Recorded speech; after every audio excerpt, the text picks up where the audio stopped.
Hello, hello.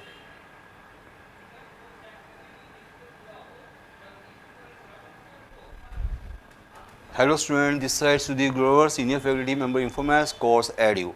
हमने series start की हुई है IIT mains and MCA entrance. IIT mains के हम क्वेश्चन ले रहे हैं, वो आईआईटीज़ में तो आते ही हैं, प्लस वो हमारे एमसीए में भी आते हैं, स्पेशली निमसेट में। तो ये सीरीज़ करनी बड़ी जरूरी है। अगर आपका एक लेवल बन चुका हुआ है तो नेक्स्ट लेवल जाने के लिए आपको सीरीज़ चाहिए होगी, बिकॉज अगर ऐसे क्वेश्चन नहीं करोगे तो पेपर में एकदम सरप्राइज आपको मिलेगा। बिकॉज वहाँ पर आपको पता ही है कि 50 क्वेश्चन है, 70 मिनट्स है, तो इतनी जल्दी आप नहीं कर सकते जब तक आपने क्वेश्चन देखे ना हो। कभी देखे होंगे तो आप सीधा टिक मार्क करोगे, नहीं देखे होंगे तो आपको एक क्वेश्चन पे अबाउट 1 and 2 मिनट्स वेस्ट हो जाएंगे। तो 50 क्वेश्चन 70 मिनट्स करना इवन टीचर्स के लिए भी पॉसिबल नहीं होता। ओके, तो अच्छी बात यह है कि हमारे निमसेट में प्रीवियस ईयर्स क्वेश्चंस आते हैं, मोस्टली उसमें आईआईटी मेंस के क्वेश्चन आते हैं। तो हम ट्राई कर रहे हैं कि जो क्वेश्चन आईआईटी मेंस के अच्छे अच्छे क्वेश्चंस हैं वो आपके लिए लेके आए हैं, उसको देखो एक बार। ओके, समझो जरूर, ये नहीं कि सेम क्वेश्चन आ सकते हैं, मे बी सेम भी आ सकते हैं, मे बी इसी टाइप के क्वेश्चन आ सकते हैं। इनफैक्ट ऐसे क्वेश्चन हम कर चुके हैं क्लासेस में, ये नहीं कि हमने नहीं किए हुए हैं। क्लासेस में ऐसे क्वेश्चन, इस टाइप के क्वेश्चन किए होंगे या सेम क्वेश्चन किए होंगे, वो आपने देखने हैं। बट ये कि टाइप्स आपको आनी चाहिए। इनफैक्ट जो आज मैं क्वेश्चन कराऊंगा उसमें आप देखोगे ऐसी कोई नई चीज़ नहीं होगी, जो हमने क्लासेस में किए हुए हैं उसी टाइप के क्वेश्चंस होंगे, बट हमें ये प्रैक्टिस नहीं होती। और नंबर 2 मैंने बता दिया कि वहाँ 50 क्वेश्चन 70 मिनट्स, तो कई बार सच में टाइम वेस्टिंग हो जाती है। अगर आपने कभी देखे होंगे तो आपको आंसर याद होगा, इसका आंसर ये बाई चांस आंसर याद हो जाते हैं हमसे। आपको पता ही है, जब आप बार बार प्रैक्टिस करते हो तो आपको आंसर भी याद हो जाते हैं। सो हम स्टार्ट करते हैं। अप टू 18 क्वेश्चन मैं करवा चुका हूँ फर्स्ट लेक्चर में, अब 19 ऑनवर्ड्स आज हम करेंगे। अभी ये ब्रह्मस्त्र 1 सीरीज़ है। ब्रह्मस्त्र 1 इजी तो नहीं कहूँगा, एवरेज है। ब्रह्मस्त्र 2 जो है वो एवरेज टफ और टफ है। ओके, दो चीज़ें हम करेंगे, ब्रह्मस्त्र 1, ब्रह्मस्त्र 2। सो स्टार्ट करते हैं क्वेश्चन नंबर 19। क्वेश्चन नंबर 19 को अगर आप ऑब्जर्व करोगे, क्या क्वेश्चन है? If A B are vectors in a space given by vector A दिया हुआ है, वेक्टर बी दिया हुआ है, देन द वैल्यू दिस। देखो बच्चों, क्वेश्चन आप देख रहे हो कैसा क्वेश्चन है, क्वेश्चन को आराम से देख लो।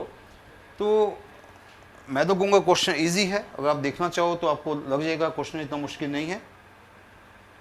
सो हम इसको अभी ट्राई करते हैं आपके सामने। ओके, सो क्वेश्चन नंबर 19 हमारे पास क्या है? If A B are vectors in a space given by that that, okay, given by that. तो यहाँ पर हमारे पास अगर आप देखोगे, सो हमें पूछा गया क्या, 2a + b डॉट दिस क्या है? तो क्वेश्चन को एक बार लिख लो, देख लो एक बार क्या है क्वेश्चन जो मैं देख रहा हूं। क्वेश्चन हमारे पास ये है,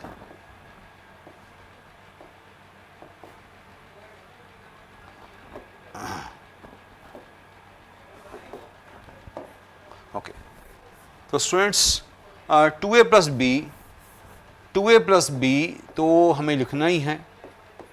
अगर इसको खोलोगे, ये क्या बताओ मुझे, इसको ओपन करोगे a क्रॉस b, इसको अगर करोगे तो a क्रॉस b क्या है ये बताओ? a cross b cross a, first part, minus this cross means की twice of a cross b cross b। ये हमारे पास है। अगर आप देखोगे, इस पार्ट को मैंने देखा है, इस पार्ट को मैंने खोल दिया, a को अलग कर दिया, 2b को अलग कर दिया। अब ये तो अभी कुछ ना करो, ये तो डॉट है, इसको अभी कुछ ना करो, ये तो बात है, इसको कुछ नहीं करना अभी हमें। तो इसको आपने लगाना है vector triple product. Vector triple product क्या होता है? a dot a into b minus b dot a into a। आपने इसके ऊपर वेक्टर ट्रिपल प्रोडक्ट लगा दिया, माइनस ट्वाइस, अब इस पे तो लगा दिया आपने, अब इस पे भी लगाओ, माइनस ट्वाइस ऑफ वो क्या है, a dot b into b minus b dot b into a। ये हमारे पास ओपन करके आ गया, हमने मैक्सिमम चीज ओपन कर दी है। अब वेक्टर्स को ऑब्जर्व करो, वेक्टर्स कैसी हैं। अगर वेक्टर्स को ऑब्जर्व करोगे, इसका मोडलो क्या है? पहले वेक्टर का मोडलो है 1, a square + b square + c square.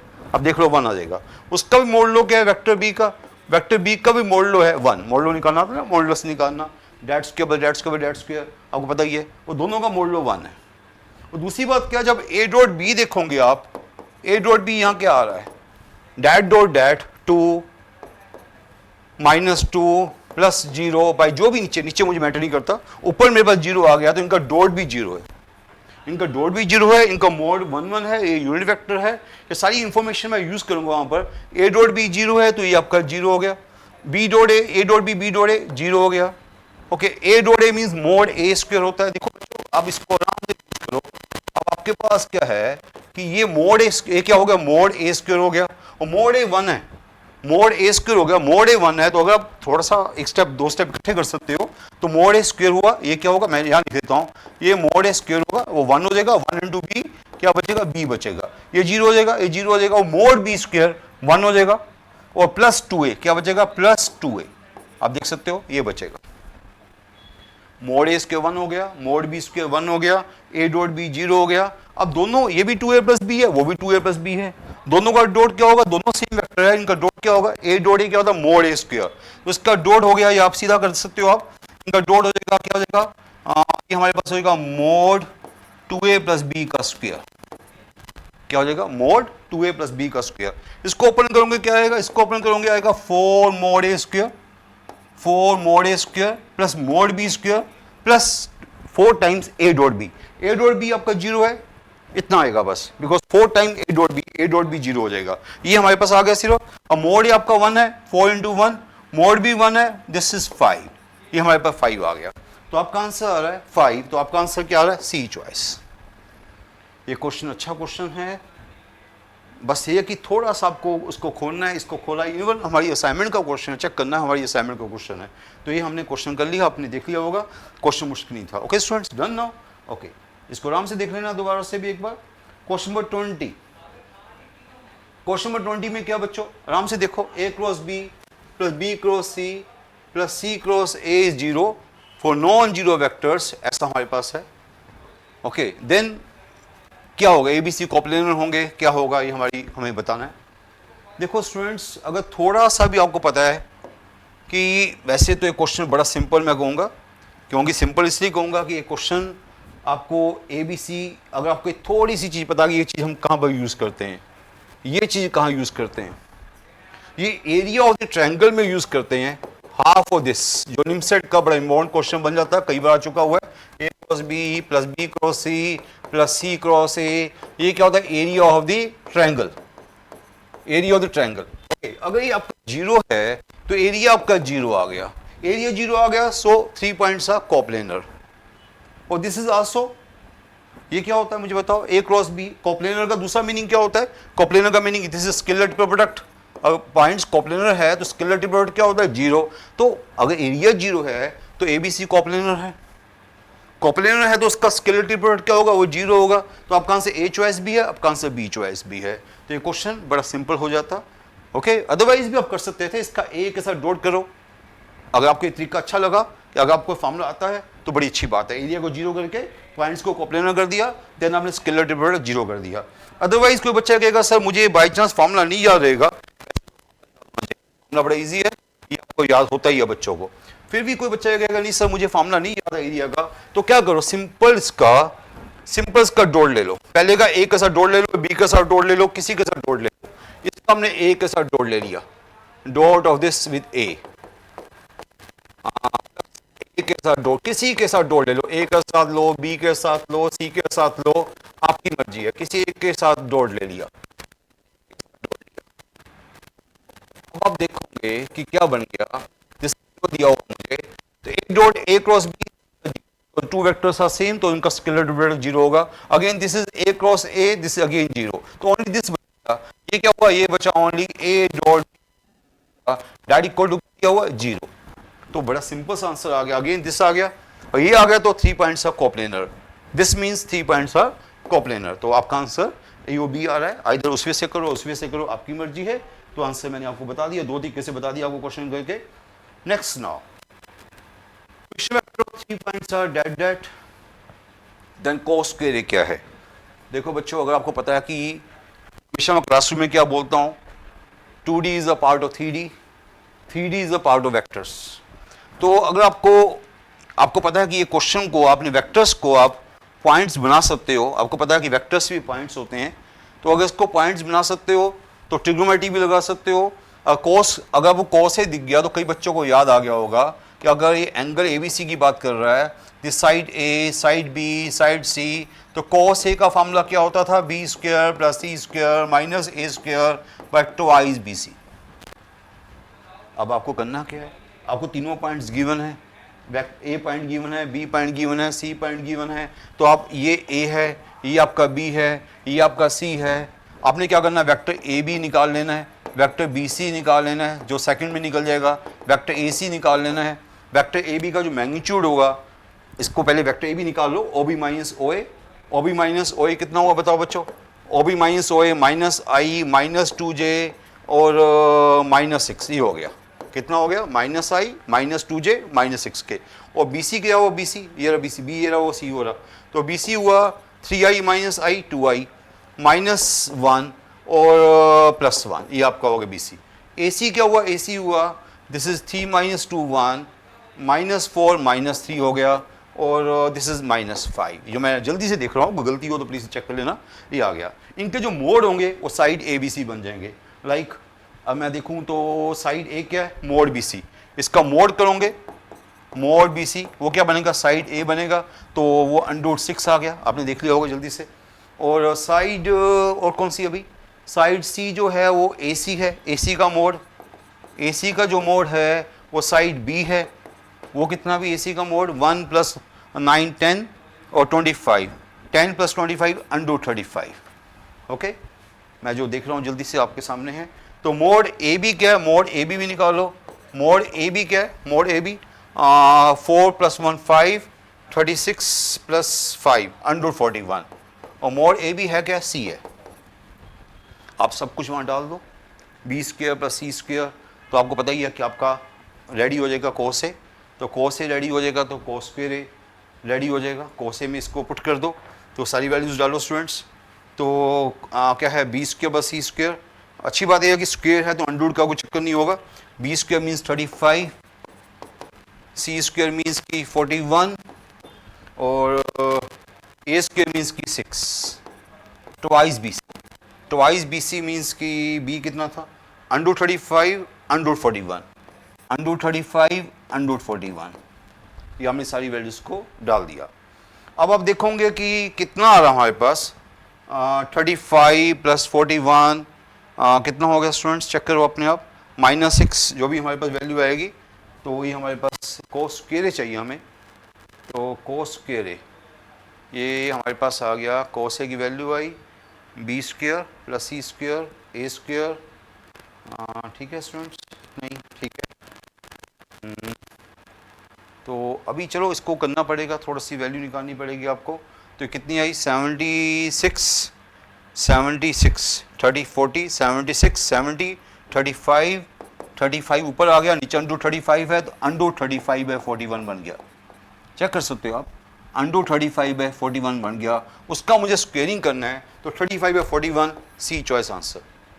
तो cos A आ गया √35 है 41, स्टूडेंट देख लिया होगा आपने, तो ये कितना आ गया, √35, ऊपर 35 आ रहा है, नीचे √35 आ रहा है, √35 बचा, √35, हाँ राइट, ठीक है, 70 था पहले, 70/2 35 30 √35 है, आप चेक करो प्लीज़, ये हमारे पास आ गया। इसका स्क्वायर करोगे 35/41, बिकॉज cos A है, cos स्क्वायर चाहिए आपको, तो वेरी सिंपल। तो ये मैंने आपको बताया, जो इसमें थोड़ी सी ट्रिग्नोमेट्री यूज़ की है मैंने, बट बड़ा सिंपल सा क्वेश्चन था, तो मैं तो कहूँगा ये बड़े ऑर्डिनरी से क्वेश्चन है, ऐसा नहीं कि जो आपको मैंने मुश्किल क्वेश्चन करा रहा हूँ, सिंपल ही है, बस प्रैक्टिस करो और कुछ नहीं है ना। Question number next for 22, unit vector which is orthogonal to vector that coplanar with those two vectors. हमें एक ऐसा वेक्टर, यूनिट वेक्टर चाहिए जो एक वेक्टर से ऑर्थोगोनल है, बाकी दो वेक्टर से कोप्लेनर है। देखो इसका एक वैसे स्पेशल फार्मूला होता है, वो मैं फार्मूला बता देता हूँ आपको, और उससे बेटर ये है कि अगर आपको फार्मूला नहीं भी आता तब अपना लॉजिक लगाओ कि भाई आपको ऐसा वेक्टर चाहिए दो वेक्टर से ऑर्थोगोनल है। ऑर्थोगोनल का मतलब कि हमें चॉइसेस का वेक्टर जो दोनों के साथ orthogonal to sorry this vector है। पहले आप देखोगे किस चॉइस का इसके साथ .0 आ रहा है, किस चॉइस का इसके साथ .0 आ रहा है, उसमें से शायद एक दो चॉइस फेल हो जाएंगी, दो चॉइस पास हो जाएंगी, ऐसा कुछ होगा। फिर कोप्लेनर चेक करना भी आपको आता है, जिस चॉइस का आपको लगता है .0 आ रहा है उसका इसके साथ कोप्लेनरिटी चेक कर लो। कोप्लेनरिटी चेक करना का मतलब है कि vector sorry scalar product 0, determinant 0, तो वो भी आपको चेक करना आता है। तो अगर आपको मेरा वो अगर मैं जो आर्टिकल्स खाने वाला हूँ अगर वो आर्टिकल आपको नहीं भी आता तब भी इस क्वेश्चन को कर सकते हो। मैं पहले शॉर्टकट ही करूंगा। चॉइसेस का देखा किसके साथ डॉट जीरो है, 6 -12 6 जीरो है। First choice may be right, second choice का भी जीरो है, थर्ड चॉइस का 6 वो भी जीरो है, और फोर्थ चॉइस का 12 + 6 18 वो भी जीरो है। चारों चॉइसेस का डॉट इसके साथ जीरो है, तो चारों चॉइसेस इसके साथ क्या है, ऑर्थोगोनल है। तो यहाँ पर थोड़ा हम फंस गए हैं, कोई चारों चॉइसेस ऑर्थोगोनल है तो हमें कुछ ज़्यादा रिलीव नहीं मिला, हमें ज़्यादा रिलीव कुछ नहीं मिला। हमें चारों चॉइसेस को अब ऑर्थोगोनलिटी चेक करनी पड़ेगी। फर्स्ट चॉइस की ऑर्थोगोनलिटी चेक करेंगे, डिटरमिनेंट जीरो है कि नहीं है। बाय अंडर 41 की टेंशन लेना, क्योंकि आपको पता है कि ऑर्थोगोनलिटी चेक करनी है, डिटरमिनेंट चेक करना है। तो फर्स्ट रो अगर मैं इसको रखूंगा 2 -6 1, नीचे अंडर 41 बाहर आ जाएगा, कांस्टेंट बाहर आ जाएगा, आपको पता ही है, उसके टेंशन लो। तो 3 2 6 2 1 1 इसके चेक करो डिटरमिनेंट जीरो है कि नहीं है, और डिटरमिनेंट जीरो तो आपका आंसर फर्स्ट चॉइस है। सिमिलरली सेकंड थर्ड की और भी आसान है चेक करनी, बिकॉज यहाँ पर एक आई नहीं है, वहाँ पर के नहीं है। तो आपको ये मैंने एक वे बताया कि बाई चांस अगर आपको कोई और वे दूसरा नहीं आता, एक्चुअल वे नहीं आता, तो इस वे से भी कर सकते हो। या तो क्या हुआ कि चारों चॉइसेस मेरा आंसर आ रही, ऑर्थोगोनल हो गई, तो मुझे कॉम्प्लेमेंट्री चेक करनी है। मैं फर्स्ट चॉइस की इन दोनों से कॉम्प्लेमेंट्री चेक कर रहा हूँ मैं, इन दोनों, सॉरी मैंने ख्याल से मैंने ये ऊपर का वेक्टर लिख दिया, सॉरी बीच का वेक्टर चेंज करना है दोनों। एक मिनट ठहरो, ये कौन सा वेक्टर है, 2 1 1 1 -1 इसके साथ। तो आप चेक कर लो एक बार, बड़ी फास्ट चेक करो, डिटरमिनेंट जीरो आगे नहीं आ रहा। दिस इज 2 × 2 1 का डिटरमिनेंट खोल के +6 साफ दिख रहा है, 2 × 1 अभी तक बड़ा पॉजिटिव सा आ रहा है, क्योंकि बड़ी पॉजिटिव वैल्यू आ रही है, मेरे ख्याल जीरो नहीं आने वाला। अब बीच में पेन रोक सकते हो, आपको पता है ये जीरो नहीं आने वाला, -2 है, -3 आ रहा है, दिस इज नॉट जीरो, तो फर्स्ट चॉइस तो नहीं है। सिमिलरली सेकंड चॉइस बड़ी इजी है, थर्ड चॉइस इजी है, तो शायद इनमें से एक आंसर आ जाए। जहाँ पर आंसर आ जाएगा उसको टिक कर देना, आगे नहीं जाने की जरूरत नहीं है आपको। ओके, तो ये वाला वे है जो आप डिटरमिनेंट जीरो करके मेरे ख्याल से कर लूँगे आप, मुझे कराने की जरूरत नहीं है। सेकंड जो इसको भी चेक करना चाहो तो 2 -3 0 2 1 1 1 -1 1 आप चेक कर सकते हो कि जीरो है कि नहीं है। सिमिलरली थर्ड चॉइस को चेक कर सकते हो, सिमिलरली फोर्थ चॉइस को चेक कर सकते हो। जहाँ पर जीरो आ गया आपका आंसर आ गया, ये तो आपको वे पता ही है। Okay, with the help of choices. Otherwise एक और वे आपको सिखाने वाला हूँ, उसको प्लीज नोट करो, जिस बच्चों को नहीं पता वाला वे क्या है। अदरवाइज मैं कहूँगा, अभी भी कहूँगा, ये वाला वे अच्छा वे है, थोड़ा लेंथी हो गया क्योंकि चारों चॉइसेस पास हो गई थी, इससे थोड़ा लेंथी हो गया, इसलिए मुझे दूसरा वे सिखाना पड़ रहा है अभी आपको। देखो दूसरा वे क्या है, कोई वेक्टर अगर नोट कर सकते हो, वेक्टर इज ऑर्थोगोनल विद, अगर आपको छोटी सी चीज नोट कर सकते हो, ये छोटा सा आर्टिकल है उसको आप आराम से नोट कर सकते हो। ऐसे ट्राई करता हूँ, मैंने यहाँ पर लिखवाया हुआ है, ये आपको यहीं से दिखा देता हूँ स्टूडेंट्स। ये देखो, ये छोटी सी बात है, a vector coplanar to A and B, vector coplanar to A and B, इसको प्लीज नोट कर सकते हो स्टूडेंट्स, जिसको नहीं पता इसको नोट कर सकता है। Vector coplanar with A and B and orthogonal to third vector, vector coplanar with A and B and orthogonal to third vector is given by this is the formula.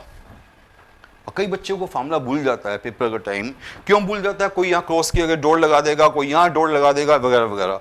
देखो actually formula बना गया, formula आप ही बना सकते हो। एक vector जब orthogonal है, आपको पता है इसका मीनिंग क्या होता है, इसका मीनिंग होता है perpendicular to this and this. ये क्या होता है आपको पता है, A क्रॉस B का क्या मीनिंग होता है, A क्रॉस B का मीनिंग होता है perpendicular to A and B both. तो हमें क्या चाहिए, परपेंडिकुलर टू C तो पक्का चाहिए, उसने बोला कि ऑर्थोगोनल टू C, तो C के तो परपेंडिकुलर चाहिए, तो C को आगे रखो पीछे रखो जो मर्जी है।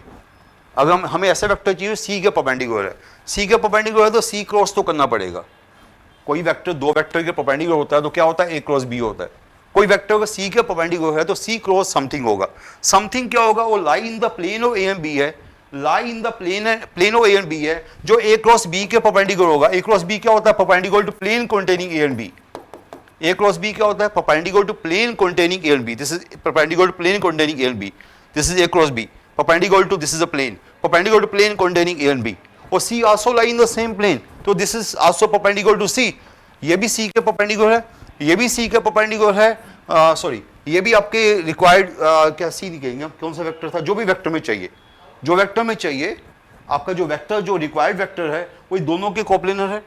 जो रिक्वायर्ड वेक्टर है, सपोज करता हूं मैं एक और आपका पेन लेता हूं, ये आपका रिक्वायर्ड वेक्टर है, ये आपका रिक्वायर्ड वेक्टर है, ये आपका A आपका प्लेन है, A क्रॉस B क्या है, परपेंडिकुलर टू प्लेन, और जो रिक्वायर्ड वेक्टर है that's also lie in the same plane, that also lie in the ये आपका required vector that lie in the same plane. तो आपका ये वाला वेक्टर जो हो गया ए क्रॉस बी हो गया, और इसके भी परपेंडिकुलर हो गया। समझे मेरी बात को नहीं?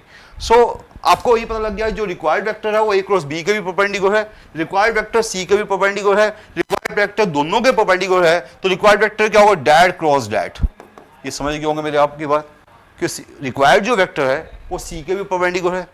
Required vector A O B की प्लेन में है, जब ए ओ बी की प्लेन में है ए क्रॉस बी, ये जो पेन है ए क्रॉस बी है, रिक्वायर्ड वेक्टर इसकी इस प्लेन में है, हाथ के ऊपर है। ओके, ये आपका परपेंडिकुलर प्लेन है, तो आपका ये वाला वेक्टर जो ए क्रॉस बी है वो रिक्वायर्ड वेक्टर के परपेंडिकुलर होगा। तो ये आपको आ गया। ओके, तो इसको लैम्डा से क्यों मल्टीप्लाई कर रहे हैं हम लोग? क्योंकि हमें उसका मैग्नीट्यूड नहीं पता। लेट मैग्नीट्यूड कुछ भी हो सकता है, तो लैम्डा से मल्टीप्लाई कर दिया। पर मेरे ख्याल से लैम्डा के चक्कर में ना पड़ो। अगर आपको यूनिट वेक्टर मांग रहा है, आपसे क्या मांग रहा था? यूनिट वेक्टर मांग रहा था। और यूनिट वेक्टर मांग रहा तो मैं रिक्वायर्ड वेक्टर को डी कैप मान लेता हूँ, डी कैप। रिक्वायर्ड वेक्टर क्या लेता हूँ मैं? D cap. तो डी कैप क्या होगा? डी कैप होगा C cross A cross B by इसका मैग्नीट्यूड। अगर आपको सीधा यूनिट वेक्टर चाहिए तो आपको लैम्डा के चक्कर में नहीं पड़ना, और यूनिट वेक्टर चाहिए तो लैम्डा के चक्कर में ना पड़ो, तो सीधा आप इसको वेक्टर को उसके मैग्नीट्यूड से डिवाइड कर दो, सीधा आपको यूनिट वेक्टर मिल जाएगा। तो ये जो थोड़ी सी थ्योरी मैंने समझाई है, जो बच्चा थ्योरी को समझ जाएगा अच्छी बात होगी। तो क्योंकि इस थ्योरी के ऊपर एक दो क्वेश्चन और भी आने वाले हैं कि एक वेक्टर के कोई रिक्वायर्ड वेक्टर है जो सी के ऑर्थोगोनल है, वो दो वेक्टर के प्लेन में लाई कर रहा है, तो ये वाला वेक्टर होगा। ओके, इसको माइंड में रखो, इसको एक दो बार क्वेश्चन और भी मैं करूंगा। तो ये वेक्टर में नोट कर लिया। ओके, तो ये आपको फार्मूला मिल गया। फार्मूला मिल गया, देखो ये फार्मूला आ गया आपके पास, ये यूनिट वेक्टर आ गया A cross B cross C by mod A cross B cross सी, जो मैंने अभी आपको दिया है। ये फार्मूला आ गया, तो उसके बाद तो कुछ नहीं करना, आपको सब कुछ दिया हुआ है। ओके, सारे वेक्टर आपको दिए हुए हैं। आपको ए ओ बी कौन से वेक्टर है? Lie in the plane. तो ए ओ बी हमारे पास वेक्टर है वाले जो लाई इन द प्लेन है। ये ए हो गया, बी हो गया, सी हो गया, ए हो गया, बी हो गया, सी हो गया। तो यहाँ पर लगा दो फार्मूला, ए बी सी आप डाल दो, ए बी सी डाल दो, तो आपको ये देखो, आप कैलकुलेशन देख सकते हो, आराम से देख लें कैलकुलेशन। तो ए क्रॉस बी क्रॉस सी आपने आराम से निकाला, वेक्टर निकल गया, इसका मैग्नीट्यूड निकाल लिया, इसका आपने डिवाइड बाय मैग्नीट्यूड कर दिया, तो यूनिट वेक्टर आ गया। So simple.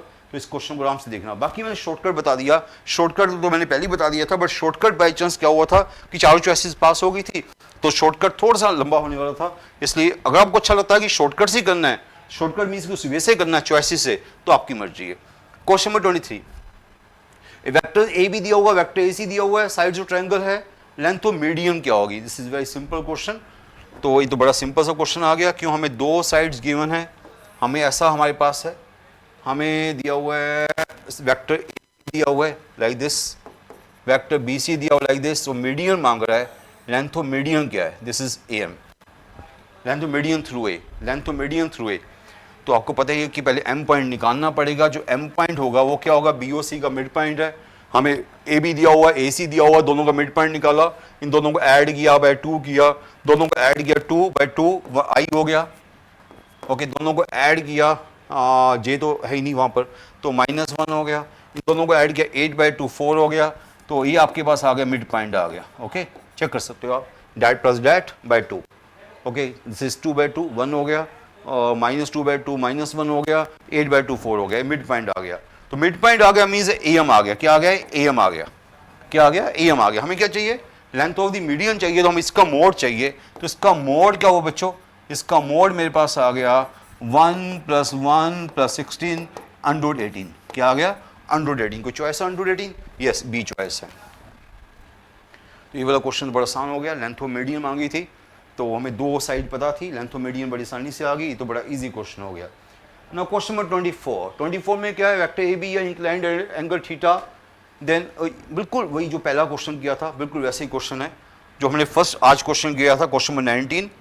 उससे आसान है, उससे आसान है। क्या है? पहले आप ए को क्रॉस करो, फिर बी को करो। इवन ईजी है, मैं कहूँगा ये क्वेश्चन इतना टफ नहीं है, बड़ा ईजी क्वेश्चन है। तो पहले आपने ए का क्रॉस किया, ए क्रॉस, देखो माइंड में किया करो, ए क्रॉस ए हर बच्चे को पता है 0 है, बी क्रॉस बी हर बच्चे को पता है 0 है, तो जो चीज़ पता है 0 उसको लिखने की जरूरत नहीं है। ए क्रॉस है 0, तो क्या बचेगा? ए क्रॉस बी। फिर बी क्रॉस है 9 टाइम्स बी क्रॉस है। आप देख सकते हो बच्चों, आप देख सकते हो, इतना मैथ्स तो आपका भी ठीक हो गया होगा। मैं क्या कर रहा हूँ आपको समझ आ रहा होगा। ए क्रॉस ए 0 हो गया, बी क्रॉस बी 0 हो गया, तो क्या बचा? ए क्रॉस बी बचा, और 9 टाइम बी क्रॉस ए बचा। 9 टाइम बी क्रॉस ए क्या होता है? 9 time B cross A means की -9 times A cross B. Okay तो ये आपका हो गया -8 times A cross B. Okay इसको स्क्वायर किया 64, क्या बचा mod A square mod B square sine angle between them, angle क्या उनके बीच का 120 डिग्री है, तो sine square 120 degree, mod A square mod B square sine square 120 degree. Mod A आपको 1 दिया हुआ है, मोड बी आपको 2 दिया हुआ है, 2 का स्क्वायर हो गया, और साइन 120 डिग्री मीन्स की साइन 60 डिग्री, साइन 60 डिग्री √3/2 होता है, √3/2 का स्क्वायर ये हमारे पास आ गया। सो अब बताइए वैल्यू निकाल लो क्या आ रही है, 64, 4 कट गया तो 64 इंटू 9 ही आ जाएगी सीधा, 64 4 कट गया, सॉरी 3, 64 इंटू 3 कितना आंसर आ गया 192। तो सो सिंपल कुछ नहीं था, ये सिंपल सा क्वेश्चन था। तो ऐसे क्वेश्चन तो डेली प्रैक्टिस के क्वेश्चन है, बड़े सिंपल क्वेश्चन है। क्वेश्चन नंबर 25, वेक्टर ए दिया हुआ है, वेक्टर बी दिया हुआ है एंड मीडियन वेक्टर या one of the sides and one of the median, एक साइड है एक मीडियन है through the same vertex, then area of triangle क्या है। थोड़ी फिगर बनाया करो कि आपको एरिया ऑफ ट्रायंगल है, आपको पता है निमसेट में ऐसे क्वेश्चन काफ़ी याद आते हैं एरिया ऑफ ट्रायंगल वाले। तो यहाँ पर आपको दो साइड नहीं गिवन, एक आपको साइड गिवन है, एक आपको मीडियन गिवन है, ऐसे हो गया। एक आपको साइड गिवन है वेक्टर के, एक आपको मीडियन गिवन है, इसको आप मीडियन को जो मर्जी मान लो, आप मीडियन को आप मान लो सी मान लो, ओके आपकी साइड होगी बी। तो एरिया ऑफ ट्रायंगल का आपको फॉर्मूला होता है, एरिया ऑफ ट्रायंगल का फॉर्मूला क्या होता है वैसे, half of A cross B. Area of triangle का फॉर्मूला होता है half of A cross B, area of triangle ये हमारा फॉर्मूला होता है, हर बच्चे को पता है half of A cross B. A और बी क्या होते हैं, साइड्स ऑफ द ट्रायंगल। यहाँ पर हमें सेकंड साइड नहीं गिवन, हमें एक साइड गिवन है, मीडियन गिवन। आपको पता है कि मीडियन जो होती है वो ट्रायंगल को दो इक्वल पार्ट में डिवाइड करती है, मीडियन जो होती है ट्रायंगल को दो इक्वल पार्ट में डिवाइड करती है। अगर आपने इसका एरिया निकाल लिया, इस ट्रायंगल का एरिया निकाल लिया, ओके उसको ट्वाइस कर दोगे तो एरिया ऑफ द ट्रायंगल बन जाएगा। इस एरिया को निकाल लो, ये एरिया कितना होगा, ये एरिया अगर मैं निकालने बैठ गया तो हाफ ऑफ क्या होगा ए क्रॉस सी, ये आ गया एरिया ऑफ दैट ट्रायंगल। कौन सा ट्रायंगल बोलूँ मैं इसको, A B M, area of triangle A B M.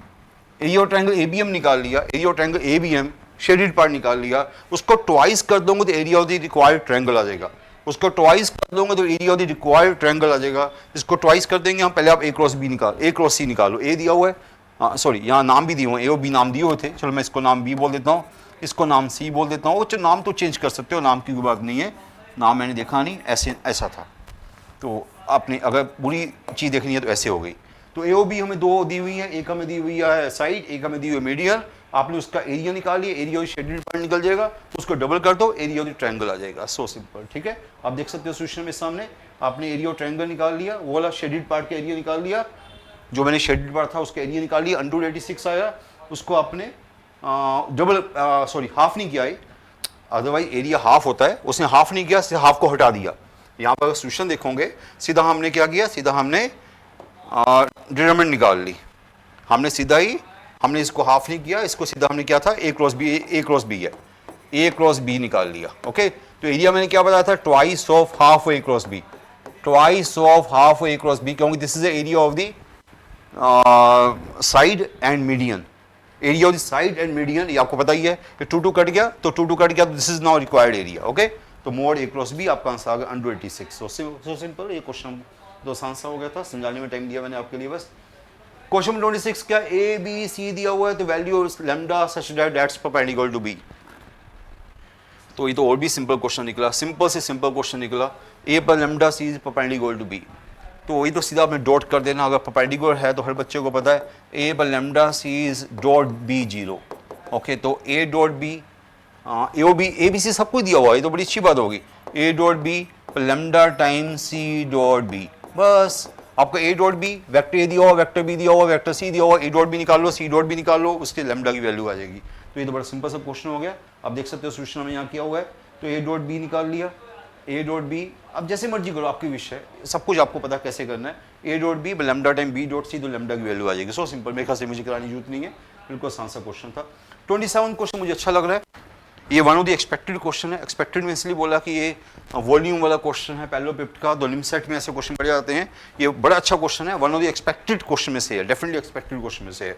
तो यहाँ पर क्या पूछा गया हमसे, हमें बोला कि volume of the parallelepiped with sides A B C हमें पता है 40 है, हमें एक वॉल्यूम पता है वॉल्यूम का मीनिंग क्या होता है, स्केलर ट्रिपल प्रोडक्ट 40 है, ये हमें पता है। वॉल्यूम क्या होता है, स्केलर ट्रिपल प्रोडक्ट कितना है, 40 है। ओके चलो ये गुड, हमें पता है। वो क्या मांग रहा हमसे, वो क्या मांग रहा है, देखो स्टूडेंट्स, वो हमें कह रहा है कि हमें चाहिए, ये वॉल्यूम जो है 40 है, हमें चाहिए कि area of the sorry volume of the parallelogram with sides b plus C plus A या a प्लस बी, मीन्स कि इस बार उसकी साइड चेंज हो गई है।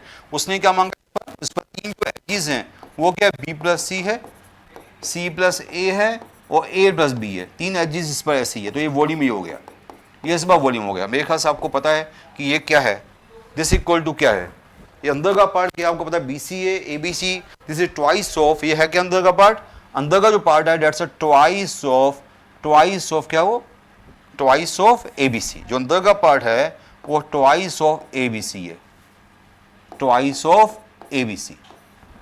Okay twice of A B C, तो ट्वाइस तो आपका 12 आ जाएगा, ट्वाइस तो 12 आ जाएगा आपका, और ए बी सी की वैल्यू आपको पता 40 है, तो ट्वाइस ऑफ 40, ट्वाइस ऑफ 40 कितना आंसर आ गया, 80 हो गया। ए बी सी कितना 40 है, तो ट्वाइस ऑफ 40 80 आपका आंसर आ गया। So simple. तो ये क्वेश्चन बड़ा आसान सा हो गया, बस आपको पता होना चाहिए कि b plus C plus A plus B क्या होता है, twice of A B C होता है। तो आपको होता है scalar product A B C 40 है, तो ट्वाइस ऑफ 40 80 आपका आंसर है। सो सिंपल क्वेश्चन, बट अच्छा क्वेश्चन है, क्योंकि इस क्वेश्चन को अगर बाई चांस बच्चा वहाँ थोड़ा सा कंफ्यूज हो जाता है कि पता नहीं क्या आ गया, अदरवाइज सिंपल क्वेश्चन था, कुछ बिल्कुल सिंपल क्वेश्चन था।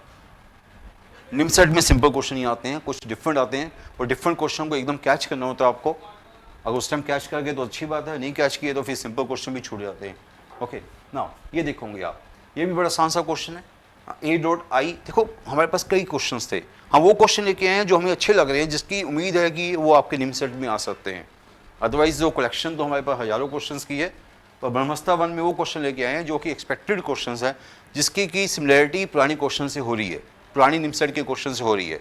ए डॉट आई, वेक्टर ए आपके पास क्या है, वेक्टर ए को क्या मानते हैं हम लोग, वेक्टर ए को मानते हैं A1, A2, A3। तो आपको पता है ए डॉट आई का क्या मीनिंग है, ए डॉट आई का मीनिंग है, क्या मीनिंग है, A1। ए डॉट आई क्या होगा, A1। A dot I plus जे क्या होगा, इसको खोल के लिखना, खोल के लिख लो, इसको खोल के लिखना है तो खोल के लिखो, आपकी मर्जी है, मैं तो ऐसा कर रहा था, सीधा ही कर रहा था। तो ए डॉट आई प्लस जे क्या बच्चों बताओ, ए डॉट आई प्लस जे क्या, वो है A1 plus A2, A1 plus A2। A dot I plus J plus के क्या है, A dot I plus J plus के क्या है, वो है A1 plus A2 plus A3, और सभी की वैल्यू क्या 1 1 है, इसकी वैल्यू भी 1 है, इसकी वैल्यू भी 1 है, 1 दी हुई है, वो A1 की वैल्यू भी 1 है। बस ये तो बड़ा आसान सा हो गया।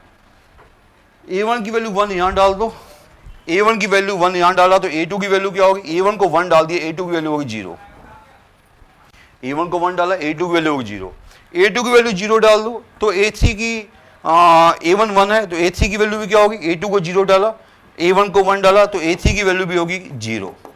ओके, कहने का मतलब है कि अगर A1 आपका 1 है और सम भी आपका A1 भी 1 है, A1 पर A2 भी 1 है, A1 पर A2 पर A3 भी 1 है, तो A1 तो 1 है, A2 भी 0 हो जाएगा। A1 को 1 डाला, A2 0 हो गया, A2 को 0 डाला, A1 को 1 डाला, A3 भी 0 हो गया, तो ओनली A1 ही बचा। A1 बचा मीन्स कि अगर वेक्टर ए मांग रहा है तो वेक्टर ए क्या हो गया, ओनली A1 बच गया 1, बाकी दो 0 हो गए, तो क्या बचा, ओनली आई। A1 को 1 डाला, ओनली आई, तो answer is C choice. So simple question. तो ये तो बिल्कुल 0 लेवल का क्वेश्चन हो गया था। ओके, देखो मुश्किल तो बच्चों के साथ ये होती है कि बच्चा डर जाता है मैथ्स से, अदरवाइज ऐसा नहीं होता कि क्वेश्चन मुश्किल होते हैं। अगर आप डर जाते हो, क्वेश्चन में घबरा जाते हो, तो क्वेश्चन मुश्किल हो जाते हैं। निम सेट के बाद जब बच्चा वापस आता है तो हमेशा ये कहता है कि अगर मुझे टाइम मिल जाता, या कभी वो बाद में डिस्कशन को देखता है कि इतने आसान क्वेश्चन थे मैं नहीं कर पाया, बस वो टाइम का प्रेशर होता है। उस टाइम के प्रेशर में अगर आप थोड़ा सा भी मुश्किल में आ गए तो फिर मुश्किल आ सकती है, अदरवाइज तो कोई क्वेश्चन ज़्यादा टफ नहीं है। आप लास्ट ईयर्स के पेपर देखोगे आप तो आप देखोगे या कुछ क्वेश्चन, कुछ पेपर ऐसे भी थे 50 में से आपके 35 40 भी अटैम्प्ट हो सकते थे। जो बच्चा कहता मैं 20 भी नहीं कर पाया, मैं 15 भी नहीं कर पाया, पर एग्जामिनेशन रूम से बाहर आता है, नेक्स्ट डे उसे पूछा जाए, ओके क्या मैं तो 30 कर लेता, मैं 35 कर लेता, बस जो प्रेशर होता है वो प्रेशर ही सब कुछ मुश्किल में डालता है ना। क्वेश्चन नंबर 29 वेरी सिंपल, ये तो बड़ा पुराना क्वेश्चन है मैथ्स का, ये तो हम पता नहीं कब से करवा रहे हैं, ये तो बड़ी पुराना लिस्टेड क्वेश्चन है, इसका आंसर ही बच्चों को याद होता है, साइन थीटा बाय 2। फिर भी करवा देता हूँ क्वेश्चन में दोबारा से आपको। तो क्वेश्चन क्या है स्टूडेंट्स, बड़ी पुराना क्वेश्चन है, दिस इक्वल टू पूछा गया आपसे, दिस क्या है, तो पता ही आपको होगी जब ऐसी कुछ चीज़ आती है तो हम इसको स्क्वेयरिंग कर देते हैं। इसको स्क्वेयरिंग, इसको आप वेक्टर एक्स इसको आप एक्स मान सकते हो फॉर टाइम बीइंग, इसको एक्स मान लो, ये एक्स हो गया, इसको स्क्वेयरिंग कर दिया, एक्स स्क्वेयर हो गया। एक्स स्क्वेयर क्या होगा 1/4, स्क्वेयरिंग करके क्या आएगा बताओ मुझे, स्क्वेयरिंग करोगे क्या आएगा, मोड u2 का स्क्वेयर मोड u1 का square minus twice u1 dot u2, ये हमारे पास आएगा, स्क्वेयरिंग कर दी मैंने उसका, तो that square by that square minus twice u1 dot u2। और हमें क्या बोला गया, हमें बोला गया u1 u2 जो है यूनिट वेक्टर्स है, और यूनिट वेक्टर्स है तो ये हो गया 1 का स्क्वायर 1 हो गया, वही 1 का स्क्वायर 1 हो गया, ये भी क्या होता है डॉट क्या होता है u1 mode u1 mode u2 mode u1 mode u2, इनके बीच का एंगल, इनके बीच का एंगल क्या थीटा है, तो इनटू cos थीटा, ये हमारे पास आ गया, तो 1/4 2 माइनस 2 cos थीटा, तो 1/4 2 into 1 minus cos theta, 1 minus cos theta क्या होता है twice sine square theta by 2, 1 minus cos theta क्या होता है 2 साइन स्क्वायर थीटा बाय 2, तो ये हमारे पास 4 भी कट गया, तो साइन स्क्वायर थीटा बाय 2 हमारे पास आ गया, डैट स्क्वायर क्या आ गया, that square is now sine square theta by 2, तो x की वैल्यू क्या होगी साइन थीटा बाय 2, तो x की वैल्यू होगी B choice sine theta by 2। Very very easy question, तो मैंने पहले बोला था कि क्वेश्चन बड़ा पुराना क्वेश्चन है मैथ्स का, आराम से देख लेना आप, कोई ऐसी बात नहीं है। क्वेश्चन नंबर 30 अगेन निमसेट का फेवरेट टाइप है, तो ऐसे क्वेश्चन निमसेट में आने की बड़ी उम्मीद है, तो आप देख सकते हो कि बिल्कुल वैसे क्वेश्चन, एरिया पैरेललोग्राम हमें दिया हुआ एक, तो एरिया पैरेललोग्राम हैविंग, हमें साइड को चेंज कर लिया तो एरिया क्या होगा, पहले आपको एरिया पैरेललोग्राम पता होना चाहिए। एरिया पैरेललोग्राम क्या होता है बच्चों बताओ, एरिया पैरेललोग्राम होता है मोड, अगर दो साइड पता है आपको, दो साइड पता है तो एरिया पैरेललोग्राम क्या है, एरिया पैरेललोग्राम है mod of A cross B, this is area of the parallelogram with A and B are edges sides, तो हमें एरिया पता है, this area is 15, this area is 15, then area of parallelogram with this two edges, तो इस दो edges, देखो बिल्कुल ऐसा क्वेश्चन हम कर चुके हैं, बिल्कुल अभी थोड़ी देर पहले मैंने क्वेश्चन कराया था, वो सीधा पूछा गया था डैट क्रॉस डैट क्या है, इसमें ऐसे पूछ लिया गया, बात वही है, बिल्कुल सेम इसी टाइप का क्वेश्चन मैंने आपको कराया है, इसको खोल के, तो ये हमसे पूछा गया है ना, ये पूछा गया, बस इसको ओपन कर दिया, तो डैट क्रॉस ए 0 होगा, तो क्या बचा 9a cross B, 9a cross B और ट्वाइस बी क्रॉस ए, तो बी क्रॉस ए क्या होता है माइनस ए क्रॉस बी होता है, तो 7 टाइम्स ए क्रॉस बी बच गया, 7 टाइम्स ए क्रॉस बी, 7 बार आ गया, तो mode A cross B, A cross B क्या दिया आपको 15 दिया हुआ है, तो 7 इंटू 15, 7 इंटू 15 कितना होता है बच्चों बताओ 105, तो this is answer, so simple, answer is 105 B choice. तो ऐसे क्वेश्चन बड़े सिंपल से क्वेश्चन है, ऐसे क्वेश्चन एक्सपेक्टेड क्वेश्चन है। Now next question, question number 31, हमें वेक्टर ए दिया हुआ, वेक्टर बी दिया हुआ है, A C B form a right, मैंने कहा ना कि सारे क्वेश्चन मैं वही लेके आऊँ जिसके की उम्मीद है आने की, right handed system, left handed system, ये राइट हैंडेड सिस्टम है A C B.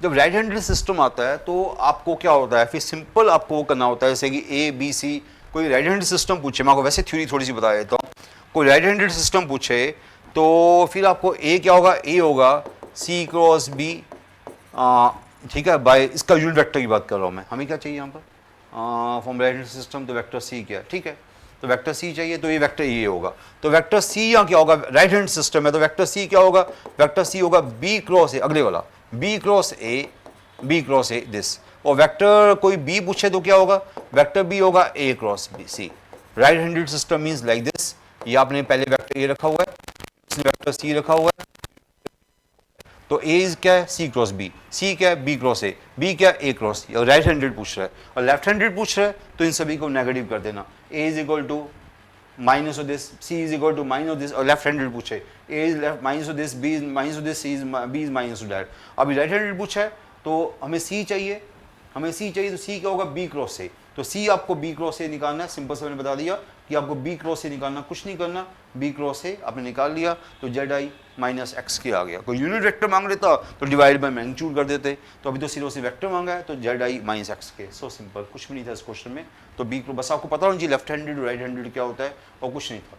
Question number 32, P cross Q हमें दिया हुआ है, क्यू क्रॉस आर दिया हुआ है, तो हमसे पूछ रहा है कि पी क्यू आर की मैग्नीट्यूड की वैल्यूज क्या है, मैग्नीट्यूड है, नीचे मैग्नीट्यूड है, पी वेक्टर पी का मैग्नीट्यूड है, क्यू वेक्टर क्यू का मैग्नीट्यूड है, आर वेक्टर आर का मैग्नीट्यूड है। तो इस क्वेश्चन में आपको क्या करना है, तो स्टूडेंट्स बताओ कैसे करना चाहोगे इस क्वेश्चन को, आप थोड़ा सा करना चाहो तो कैसे करना चाहोगे आप इस क्वेश्चन में? हम पहले रैंडमली ऐसे क्वेश्चन को, जब भी ऐसे क्वेश्चन आते हैं तो रैंडमली हम क्या करते हैं, यहाँ पर वेक्टर आर की वैल्यू यहाँ से निकाल के यहाँ डाल देते हैं। देखो ऐसे क्वेश्चन में पेन तो चलाना पड़ेगा, वेक्टर आर की वैल्यू ये है ना, वो यहाँ डाल देते हैं।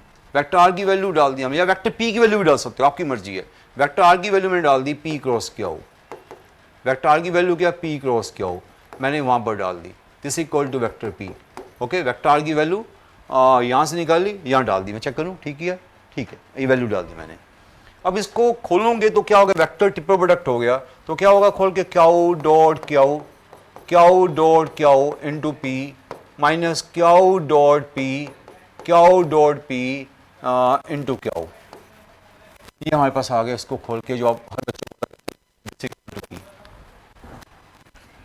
अब दोनों साइड को कंपेयर करो तो ये वेक्टर p है, ये भी वेक्टर p है, तो इसका कोएफिशिएंट 1 है, इसका कोएफिशिएंट क्याऊ डॉट क्याऊ है, तो क्याऊ डॉट क्याऊ शुड बी, क्याऊ डॉट क्याऊ क्या हो गया, क्याऊ डॉट क्याऊ 1 हो गया, बिकॉज कंपेयर किया तो। सिमिलरली यहाँ पर क्याऊ वेक्टर क्याऊ है ही नहीं, तो वेक्टर क्याऊ नहीं है तो कोएफिशिएंट क्या होगा, 0 हो गया, तो क्याऊ डॉट p, क्याऊ डॉट p क्या हो गया, 0 हो गया। समझ रहे होंगे मेरी बात, हमने दोनों साइड को कंपेयर किया, वेक्टर b का कोएफिशिएंट 1 है तो ये 1 हो गया, वेक्टर क्याऊ है नहीं तो दिस कोएफिशिएंट 0 हो गया। तो वेक्टर क्याऊ डॉट क्या होगा, मतलब मोड क्याऊ स्क्वायर 1 हो गया, मोड क्याऊ स्क्वायर 1 होगा मींस मोड क्याऊ 1 हो गया, मींस कि मोड क्या होगा, मतलब क्याऊ 1 हो गया। बुक वाइज बात की जाए तो क्याऊ 1 हो गया, बुक वाइज बात की जाए तो क्याऊ 1 हो गया। तो क्याऊ 1 आपकी इस चॉइस में है, क्याऊ 1 इस चॉइस में नहीं है, क्याऊ 1 इस चॉइस में भी है, दो चॉइस में क्याऊ 1 है। ओके, और दूसरी बात क्या है, क्याऊ डॉट पी 0 है, जो मैं अभी कहीं नहीं देख रहा, क्याऊ डॉट पी 0 कहीं और यूज नहीं हो रहा, उसको अभी हम देखते हैं कैसे यूज करना है। तो पहली बात तो मैंने कर दी। अब मैं क्या कर रहा हूं, अब मैं इसका मोड ले रहा हूं, पहले वाले का मोड ले रहा हूं, क्योंकि इसका मोड लेके क्या है, mod of this equal to mod of R, तो इसका मोड क्या होगा, mod P into mod Q, और ये दोनों का जो डॉट 0 है तो इसका this two vector perpendicular vector mean sine 90 1 हो गया। सुनो स्टूडेंट, आप अपने आप किया करो, ये साइन 90 कहते हो लिख देता हूँ मैं, मुझे कोई प्रॉब्लम नहीं, बट टाइम आपका वेस्ट होगा। साइन 90 मोड क्या, मोड आर ही रह गया, हमें नहीं अभी कुछ पता, तो हमने ये वाली चीज़ यूज़ कर ली, बिकॉज पी डॉट क्या हो 0 है, उनके बीच के एंगल 90 हो गया। ओके, दोनों के बीच के एंगल क्या होगा, 90 होगा, बिकॉज पी 1 है, क्या की वैल्यू हमें पता नहीं है, तो हम ये भी नहीं कह सकते कि दोनों में से वेक्टर को 0 ले लेंगे हम, तो हमने बीच का एंगल 90 ले लिया, तो ऐसा हो गया। तो मोड क्याऊ आपका 1 है, मोड क्याऊ 1 है, वो देख सकते हो, साइन 90 भी 1 है, ये भी आपका 1 है, ये भी आपका 1 है, तो क्या बचा, mod P is equal to mod R, mod P equal to mod R बच गया, बिकॉज ये साइन 90 1 है, मोड क्याऊ भी आपका 1 है, तो ये mod P is equal mod R, तो mod P equal mod R means P is equal to R, only D choice में आपका क्याऊ भी 1 है और P is equal to R भी है। अच्छा क्वेश्चन था, थोड़ी सी पेशेंस चाहिए थी इस क्वेश्चन में, ऐसा नहीं था कि क्वेश्चन मुश्किल था, बस थोड़ी सी पेशेंस चाहिए होती है ऐसे क्वेश्चंस में, क्योंकि ऐसे क्वेश्चन में अगर आप थोड़ा सा घबरा गए शुरू में कि ये नहीं मुझे स्टार्ट ही नहीं मिल रहा, तो फिर फंस जाओगे। मैंने स्टार्ट करने में ये बता दिया कि वेक्टर पी को वहाँ डाल सकते थे या वेक्टर आर को यहाँ डाल सकते थे, तो एक चीज़ तो आपको बड़ी इमीडिएटली मिल जाती, क्याऊ 1 तो बड़ी इमीडिएटली मिल जाता। उसके बाद आपको पता है कि पी डॉट, अगर आपको दिख रहा है पी डॉट क्याऊ 0 है, तो मैंने इसको पकड़ लिया, क्योंकि यहाँ पर पी क्याऊ था इसलिए वो इकट्ठा पकड़ा, क्योंकि पी डॉट क्याऊ 0 तो हमें लगा इनके बीच का एंगल 90 हो गया, तो इसको पकड़ने का फायदा हो गया। ओके, थोड़ी सी प्रैक्टिस की बातें हैं और कुछ नहीं है, अगर प्रैक्टिस करोगे ये चीज़ें ऑब्वियस होती हैं हमारे लिए और आपके लिए भी ऑब्वियस बन जाएंगी। Question number 33, R cross B, C cross B, R dot A 0, vector A दिया हुआ, वेक्टर बी दिया हुआ, वेक्टर सी दिया हुआ, सब कुछ तो दिया हुआ है, सब कुछ दिया हुआ है, तो इसमें तो बड़ा आसान सा क्वेश्चन हो गया है, तो बट अच्छा क्वेश्चन है। हमें लगा कि आपको अगर देखो आप कर सकते हो तो अच्छी बात है, करो, पर ऐसा क्वेश्चन ये क्या है, इसका मीनिंग क्या है, R cross B equal to C cross B, इसका मीनिंग अगर इसको एक साइड में ले जाओ तो R cross B is equal to C cross B minus C cross B, तो इसका मीनिंग ये हो गया कि R minus C cross B 0, तो R minus C is parallel to B, ये चीज मैं यूज कर चुका हूं आज पहले भी, आर माइनस सी जो है पैरेलल टू बी है, तो आर माइनस सी क्या होगा, लैम्डा टाइम बी हो गया, R minus C lambda time B हो गया, या आर वेक्टर क्या हो गया, वेक्टर आर मेरे पास आ गया, हमें वेक्टर आर चाहिए, तो वेक्टर आर हो गया सी प्लस लैम्डा बी हो गया।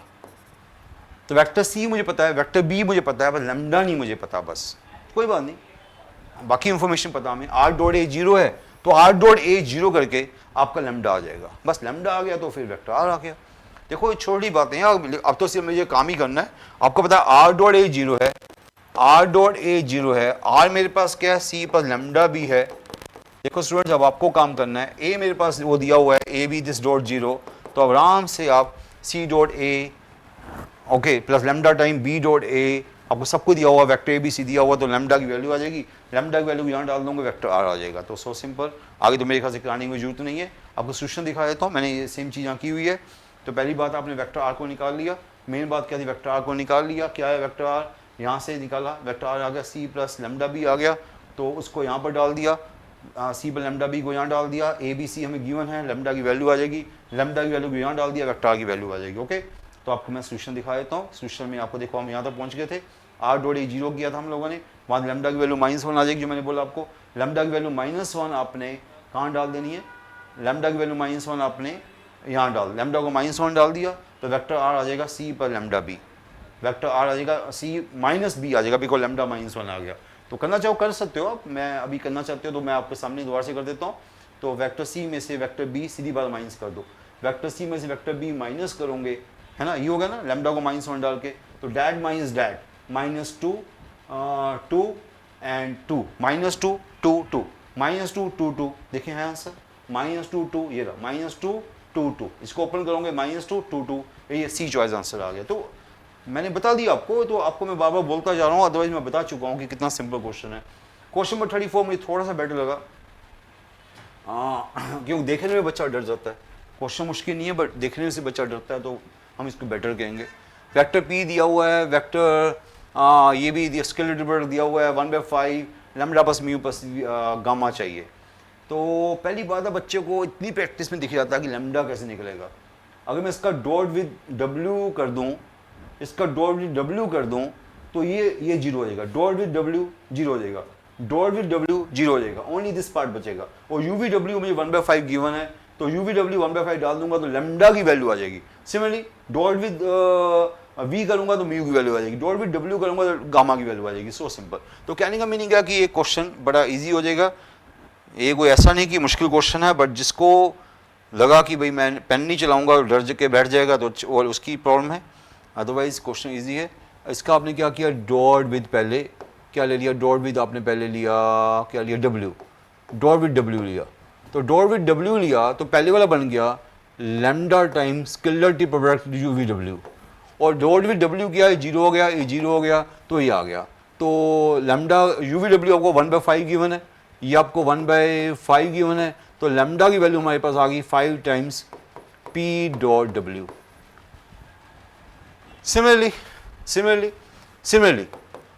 म्यू की वैल्यू क्या आएगी, डॉट विद आपने वी कर दिया, डॉट विद वी कर दिया, तो इसकी वैल्यू आ जाएगी 5 times P dot, dot with V किया, डॉट विद वी किया तो इसकी वैल्यू आ जाएगी 5 टाइम, डॉट विद वी किया तो नेचुरली आपकी यहाँ पर वी आ जाएगा।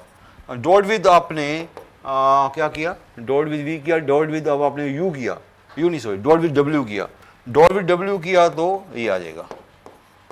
तो ये आपने एक बार डॉट विद यू करना है, एक बार डॉट विद, पहले आपने डॉट विद क्या किया था, डब्ल्यू किया था, उससे ये आपका यू वी डब्ल्यू बन गया था, फिर डॉट विद आपने वी किया तो ये आपका कट गया, तो ये आपके पास आगे देख सकते हो स्टूडेंट्स, अपने देख सकते हो dot with U dot with V dot with W करने से क्या आ गया। तीनों को हमें ऐड कर देना, तो तीनों को ऐड करूंगा lambda plus mu plus gamma, तो 5 टाइम्स आ जाएगा पी डॉट, 5 टाइम्स आ जाएगा P dot U plus V plus W. थोड़ा सा ना मैंने पहले वाला 2 डब्ल्यू कैसे लिख दिया मैंने, तो तीसरा मैंने किसके साथ डॉट किया था, तीसरा मैंने किया था यू के साथ करूँगा, तीसरे वाला यू के साथ डॉट करूँगा। देखो पहला किया मैंने डब्ल्यू के साथ डॉट तो लैम्डा आया, फिर मैंने किया वी के साथ डॉट, वी के साथ डॉट किया तो गामा आया, यहाँ से गामा आएगा, फिर यहाँ से गामा आया, फिर मैंने डॉट किया यू, पहले यू के साथ किया, फिर मैंने डॉट किया वी के साथ, वी के साथ ये आया, फिर डॉट किया यू के साथ, यू के साथ करूँगा तो म्यू आएगा। ठीक है, कोई बात नहीं, एक ही बात है, यू के साथ डॉट किया तो ये क्या आएगा म्यू, आप चेक कर सकते हो। ओके या तीनों को ऐड किया तो अल्टीमेटली बात वही है, u plus V plus W, ये हमारे पास आ गया। ओके समझ रहे होंगे स्टूडेंट मैंने क्या किया, डॉट विद u किया तो पहले क्या किया, डॉट विद मैंने क्या किया w किया, तो ये वाला पार्ट आपका 0 हो गया, ये पार्ट 0 हो गया, ओनली दिस लैम्डा टाइम्स वो बच गया, आपको दिखा चुका पहला पार्ट करके। सिमिलरली हमने बाकी ये हमारे पास आ गया, तो ये हमारे पास आने से कोई आंसर मैच हुआ। अब कोई वैल्यू मेरे पास नहीं है, अब मेरे पास कोई और चीज़ नहीं इन्फॉर्मेशन दी हुई है, अब मुझे नहीं पता कि वैल्यू क्या आने वाली है, मुझे नहीं पता क्या आने वाला है। इनमें से मुझे कोई बोलेगा फर्स्ट चॉइस है, सेकंड चॉइस है, थर्ड चॉइस है, मुझे नहीं पता कि उस वैल्यू आउटपुट क्या है, क्यों ना तो मुझे वेक्टर पी रेडीमेड दिया हुआ है, ना मुझे यूवी डब्ल्यू रेडीमेड दिए हुए हैं, तो ये आंसर इनमें से कोई नहीं आया, नन ऑफ दिस। ओके तो इसमें आपको मुश्किल नहीं आएगी। हाँ देखने में मुश्किल लग रहा था पर क्वेश्चन इतना मुश्किल नहीं था ना। Question number 35, these are 3 non coplanar vectors. तो ये क्या होगा, बिल्कुल वही पुरानी प्रैक्टिस है जो हम पहले क्वेश्चन से कर रहे हैं, इसको खोल दो उसको खोल दो, तो ये तो सिंपल सा क्वेश्चन है और चॉइसेस भी देख रहे हो कितनी सिंपल चीज़ दी हुई है। तो ऐसे क्वेश्चन तो बिल्कुल सिंपल से बच्चों, ये तो आपको डेली प्रैक्टिस के क्वेश्चन है, पहले इसको खोल दो, सिंपल से क्वेश्चन है। अब तो मुझे करने का भी मेरा मन नहीं कर रहा क्योंकि सिंपल से क्वेश्चन है। तो इसको खोलोगे a क्रॉस a 0, क्या बचा a क्रॉस c बचा पहले वाला, फिर यहाँ से b क्रॉस a भी बच गया एक, और एक b क्रॉस c भी बच गया, कोई बात नहीं सिंपल सा है। तो अब इसका डॉट करोगे a dot that 0, a dot जो a के साथ डॉट करोगे जो a वाले होंगे 0 हो जाएंगे, तो a डॉट bc बचेगा, मीन्स abc बचेगा। a के साथ करोगे तो abc बचेगा, a के साथ डॉट किया तो a dot this 0, a dot that 0, a dot that बचा। b के साथ डॉट किया bac बचेगा, bac, b के साथ डॉट किया तो bac बचा, bac, और क्या भी b के साथ बाकी 2 0 हो गए, c के साथ डॉट किया 0 हो गया, cba बचा, cba।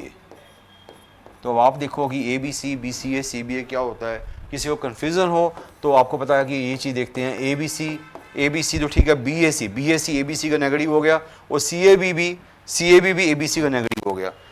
bac क्या चल रहा है, एंटी क्लॉकवाइज चल रहा है, abc का नेगेटिव हो गया, cab भी एंटी क्लॉकवाइज चल रहा है, abc का नेगेटिव हो गया, तो 2 नेगेटिव हो गए, एक पॉजिटिव हो गया, तो क्या बचेगा, एक नेगेटिव बच जाएगा, माइनस abc बचेगा। क्या बचेगा आपके पास, माइनस abc।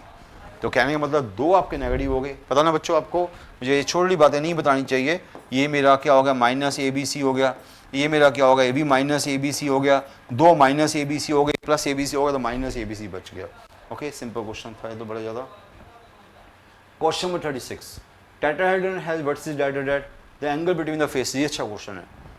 ये बच्चों को जैसे थोड़ी सी थ्योरी की हुई है, थ्योरी उसको समझ आ जाएगा, जैसे थ्योरी नहीं की हुई उसको अपने दिमाग से करना पड़ेगा कि भाई हमें 3 पॉइंट्स गिवन है, हमें एंगल बिटवीन फेसेस चाहिए। जब हम थ्योरी करते हैं तो हमें क्या पूछा था, एंगल बिटवीन प्लेन्स क्या होगा, एंगल बिटवीन सरफेसेस क्या होगा। तो यहाँ पर भी पहला एक सरफेस दे दिया गया OAB, एक सरफेस दे दिया गया हमें ABC।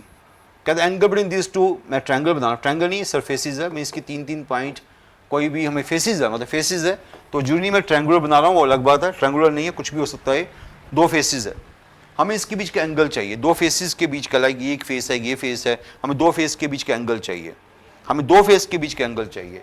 तो मैं कई बार बच्चों को छोटी सी चीज़ बता रहा होता हूँ कि अगर आपको 2 लाइन के बीच एंगल चाहिए हो, अगर 2 लाइन के बीच एंगल चाहिए हो, लाइक ये लाइन L1 है, ये लाइन L2 है, मुझे 2 लाइन के बीच एंगल चाहिए, पर मुझे 2 लाइंस नहीं पता। मुझे फर्स्ट लाइन का नॉर्मल पता है N1 है, मुझे सेकंड लाइन का नॉर्मल पता है N2 है, मुझे इसका भी परपेंडिकुलर पता है, इसका भी परपेंडिकुलर पता है, एंगल तो सेम रहेगा दोनों के बीच में। Angle between lines is same as angle between their perpendiculars, angle between lines is same as angle between their perpendicular. कहने का मतलब ये है अगर 2 लाइन नहीं पता तो उसके परपेंडिकुलर बना सकते हो, L1 का परपेंडिकुलर बनाया N1 हो गया, L2 का परपेंडिकुलर बनाया N2 हो गया, तो जो लाइंस के बीच एंगल होगा वो इसके परपेंडिकुलर्स के बीच एंगल होगा। तो ये छोटी सी बात अगर आपको पता है तो ईजी हो जाएगा।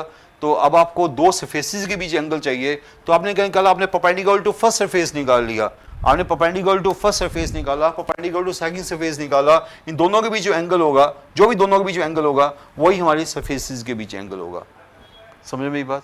तो ये छोटी सी बात को अगर आप समझ जाते हो तो अच्छी बात है। तो पहले आप इस परपेंडिकुलर टू इस सरफेस कैसे निकालोगे आप, अगर परपेंडिकुलर टू इस सरफेस चाहिए तो आपको यहाँ के कोई 2 वेक्टर चाहिए होंगे, आपके पास तो बड़ी ज़्यादा वेक्टर है, तो पहले इसके कोई भी 2 वेक्टर ले लो, OA ले लो, OB ले लो, मैंने यहाँ के 2 वेक्टर ले लिए, OA क्रॉस OB ले लिया, OA क्रॉस OB जो है परपेंडिकुलर टू फर्स्ट सरफेस हो गया, इसको N1 बोल दो, N1 बोल दो, परपेंडिकुलर टू फर्स्ट सरफेस हो गया, OA क्रॉस OB। आपको पता ही है कि क्रॉस प्रोडक्ट क्या होता है, perpendicular to plane containing this two, हमने वहाँ उस प्लेन के दो वेक्टर ले लिए, उसका हमने परपेंडिकुलर ले लिया तो परपेंडिकुलर टू प्लेन हो गया। सिमिलरली इसका भी ए बी, इसका n2 ले लो, इसका n2 का यहाँ भी कोई दो वेक्टर ले लो जो आपको अच्छे लगे, ए बी क्रॉस ए सी ले लो, जो आपको अच्छे लगे दो वेक्टर ले लो।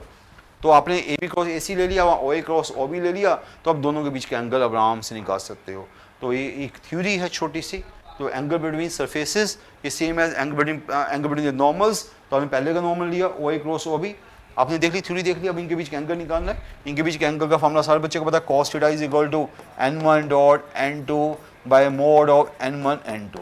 तो कोई आप इसका यूनिट वेक्टर निकाल लो, ज़्यादा अच्छा रहेगा, क्योंकि मैग्नीट्यूड का कोई इशू ना बना रह जाए।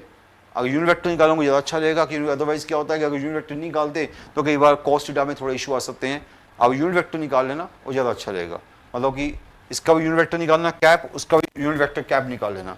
उससे क्या फ़ायदा होगा कि आपका जो एंगल है वो आपका बिल्कुल सेम आएगा। नहीं तो cos थीटा की वैल्यू वैसे भी नहीं भी निकालोगे तभी सेम ही होगा, क्योंकि वो कट जाएगा। फिर भी जो आपको प्रिकॉशन नहीं ले सकते हो। अदरवाइज देखो मैंने यहाँ क्या किया, ओ ए क्रॉस ओ बी निकाला, ओ ए क्रॉस ओ बी आई जे के पहला वेक्टर दूसरा वेक्टर ओ ए निकाला, ओ बी निकाला, वो दिया हुआ सब कुछ। और सिमिलरली मैंने यहाँ पर भी ए बी क्रॉस ए सी निकाला। अब दोनों के बीच का एंगल थीटा एंगल देखो निकाल सकते ना, ओ ए निकाला है, हर बच्चे को निकालना आता है। हमें दोनों का ओ ए क्रॉस ओ बी, ओ ए ये रहा, ओ बी ये रहा, उसका क्रॉस निकाल लिया। Similarly A B cross A C निकाल लिया, इनके बीच का हमने एंगल निकाल लिया। ओके, ये आ गया। इसको यूनिट वेक्टर लो या एक्चुअल वेक्टर ले लो, एंगल तो सेम ही आएगा। ओके, पर ये कि एक्चुअल वेक्टर लेने में थोड़ा सा वैल्यू बड़ी आ जाती है, यूनिट वेक्टर लोगे तो वैल्यू थोड़ी छोटी आ जाती है, अदरवाइज वो आपकी मर्जी है।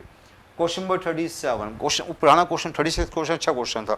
दो तीन क्वेश्चन मैंने आपको अच्छी टाइप के बताए हैं। एक ये वाला क्वेश्चन भी अच्छी टाइप का था, एक वो वाला क्वेश्चन भी अच्छी टाइप का था कि unit vector perpendicular coplanar with one vector and lie in other two vectors, lie in the plane of other two vectors, वो भी अच्छा क्वेश्चन था। कुछ चीज़ें आपको अच्छी मिल रही हो। बाई चांस ये भी वही क्वेश्चन आ गया जो मैं अभी बता रहा था, unit vector perpendicular to A and C and perpendicular to, पहली बात है परपेंडिकुलर टू वेक्टर ए। चलो मैं इसको दोबारा से पढ़ लेता हूँ। ए ओ बी दो वेक्टर है, C unit vector perpendicular to vector A, okay, and then unit vector D perpendicular to A and C. C unit vector perpendicular to vector A, C unit vector perpendicular to vector A, हाँ right, C unit vector perpendicular to A and coplanar with A and B. अब बताओ वही theory काम आएगी जो मैंने आपको theory समझाई थी। तो सी जो मेरे पास क्या आएगा बताओ स्टूडेंट्स। अब आपकी थ्योरी को चेक करता हूँ कि वो थ्योरी समझ आएगी नहीं आई। एक वेक्टर के कोप्लेनर है, एक वेक्टर के परपेंडिकुलर है, दो वेक्टर के कोप्लेनर है।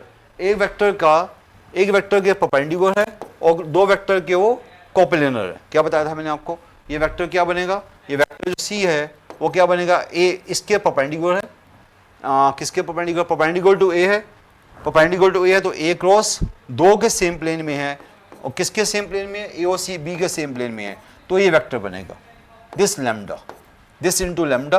अगर लैम्डा को अपना अवॉइड करना है, वैसे भी यहाँ यूनिट वेक्टर मांगा गया है तो यूनिट वेक्टर चाहिए तो लैम्डा को लिखने की जरूरत नहीं है, सीधा क्या बन गया A cross B, okay, divided by magnitude. तो इससे आपको लैम्डा भी नहीं करना, आपको वैसे ही यूनिट वेक्टर मांगा गया है तो ये आपके पास आ गया। ओके, ये आपका वेक्टर सी कैप आ गया। वो क्या कर रहा है, परपेंडिकुलर टू ए है, lie in the plane of A and B है। इसकी थ्योरी में समझा चुका हूँ पहले आपको। ओके, बस आपने कुछ नहीं करना, अब तो हो गया। हाँ, उसके बाद ही करने के बाद एक और पार्ट आएगा, D is perpendicular to A and C. C निकालने के बाद फिर आपको दोनों का परपेंडिकुलर निकालना पड़ेगा। वो मैं आपको थ्योरी पहले बता देता हूँ। Perpendicular to A and C तो पता ही क्या होता है, जो वेक्टर डी होगा perpendicular to A and C है तो डी यूनिट वेक्टर डी, तो यूनिट वेक्टर डी क्या होगा बच्चों, वो होगा A cross C by mod of A cross C. बस थ्योरी मैंने बता दी, थोड़ा सा टाइम वेस्ट करने वाला क्वेश्चन हो गया। पहले आपको वो निकालना पड़ेगा, फिर आपको वेक्टर डी निकालना पड़ेगा perpendicular to A and C, है ना, पता ना, perpendicular to A and C, तो ये हम निकाल लेंगे। ठीक है, ये तो पता ना क्या किया मैंने। ए क्रॉस सी क्या होता है पता आपको, perpendicular to plane containing A and C, तो उसका यूनिट वेक्टर क्या होता है, A cross C by mod A cross C. तो ये आपको काम करना पड़ेगा, पहले वो निकालना पड़ेगा फिर उसको यहाँ पुट करना पड़ेगा। तो थोड़ा सा टाइम वेस्ट करने वाला क्वेश्चन हो गया, तो इस क्वेश्चन को मैं आपके लिए लेके आऊँ। आप चेक कर, आपको थ्योरी मैंने बता दी है, थ्योरी समझ आ गई। थ्योरी क्यों होगी, ये तो मैंने आपको आर्टिकल बता दिया। कोई वेक्टर एक के ऑर्थोगोनल हो, दो के सेम प्लेन में लाई करे तो ये इसका यूनिट वेक्टर हो, ये मैंने बता दी, पहले आपको थ्योरी बता चुका हूँ। अब ये तो आपको वैसी थ्योरी पता है कि एक वेक्टर दो वेक्टर के परपेंडिकुलर, एक यूनिट वेक्टर दो के परपेंडिकुलर है, तो ये आपको यूनिट वेक्टर पता है। हाँ, ये तो थ्योरी क्लासरूम की थ्योरी होती है कि unit vector perpendicular to A and B, unit vector perpendicular A B क्या होता है, ये होता है। ये तो आपको पता ना बच्चों, ये तो ये ना कहना कि आपको नहीं पता, ये तो मैं क्लासेस में 10 बार 100 बार बोल चुका हूँ। ओके, तो ये तो हमें पता ही है। तो ये आपने दोनों चीज़ इकट्ठी लगानी है, पहले वो निकालना है फिर उसको यहाँ पुट कर देना। अभी मैं आपको दिखाता हूँ, यहाँ पर करूँगा तो टाइम वेस्ट हो जाएगा। देखो सी पहले हमने निकाला, सी निकाला ए क्रॉस बी, वो देखो ऊपर खोला हमने A dot B into A dot A into B, सारी वैल्यूज दी हुई है, रेडीमेड दी हुई है। ए वेक्टर ए भी दिया हुआ आपको, वेक्टर बी भी क्या देखो मैं क्या दिया हुआ, वेक्टर ए दिया हुआ, वेक्टर बी दिया हुआ है, तो ए डॉट बी निकल जाएगा आराम से, ए डॉट ए निकल जाएगा आराम से, उसको पुट कर दिया तो बड़ी आराम से वेक्टर सी की वैल्यू निकल गई, यूनिट वेक्टर निकल गया। सी फिर वो डी निकाल लिया जो मैंने अभी बताया, A cross C means unit vector, A cross C by mod A cross C, A vector वो दिया हुआ है, उसका क्रॉस सी निकाल लिया, देख सकते हो आप, ए क्रॉस सी निकाला, डिवाइड बाय उसका मैग्नीट्यूड कर दिया। थोड़ा सा टाइम वेस्टिंग क्वेश्चन होते हैं, पर ऐसे क्वेश्चन अच्छे क्वेश्चन है, आपको आनी चाहिए। आप आराम से सोल्यूशन देख सकते हो, सोल्यूशन में मेरे ख्याल से कोई मुश्किल नहीं, तभी मैं सोल्यूशन लेके आऊँगा, यहाँ टाइम हमारा वेस्ट नहीं होगा बेसिक कैलकुलेशन करने में। Question number 38, vector A is perpendicular to B and R is non zero vector such that zero. अच्छा क्वेश्चन है, ये भी अच्छा क्वेश्चन है सिंपल, पर मैं फिर बता रहा हूँ कि बच्चों को क्वेश्चन सिंपल नहीं पेपर में कर पाते। रीज़न ये होता है कि पेपर के प्रेशर में बच्चा मुश्किल में आ जाता है, अदरवाइज क्वेश्चन तो बड़े सिंपल है वाला। R is non zero vector such that A is perpendicular to B, जो इन्फॉर्मेशन है वो है A is perpendicular to B, ये मुझे ज़्यादा अच्छी इन्फॉर्मेशन लग रही है। ए डॉट बी क्या हो गया, जीरो हो गया। ओके, तो ए डॉट बी जीरो है, तो आपको पता है इसका मैं डॉट विद बी कर देता हूँ, dot with B, dot with B,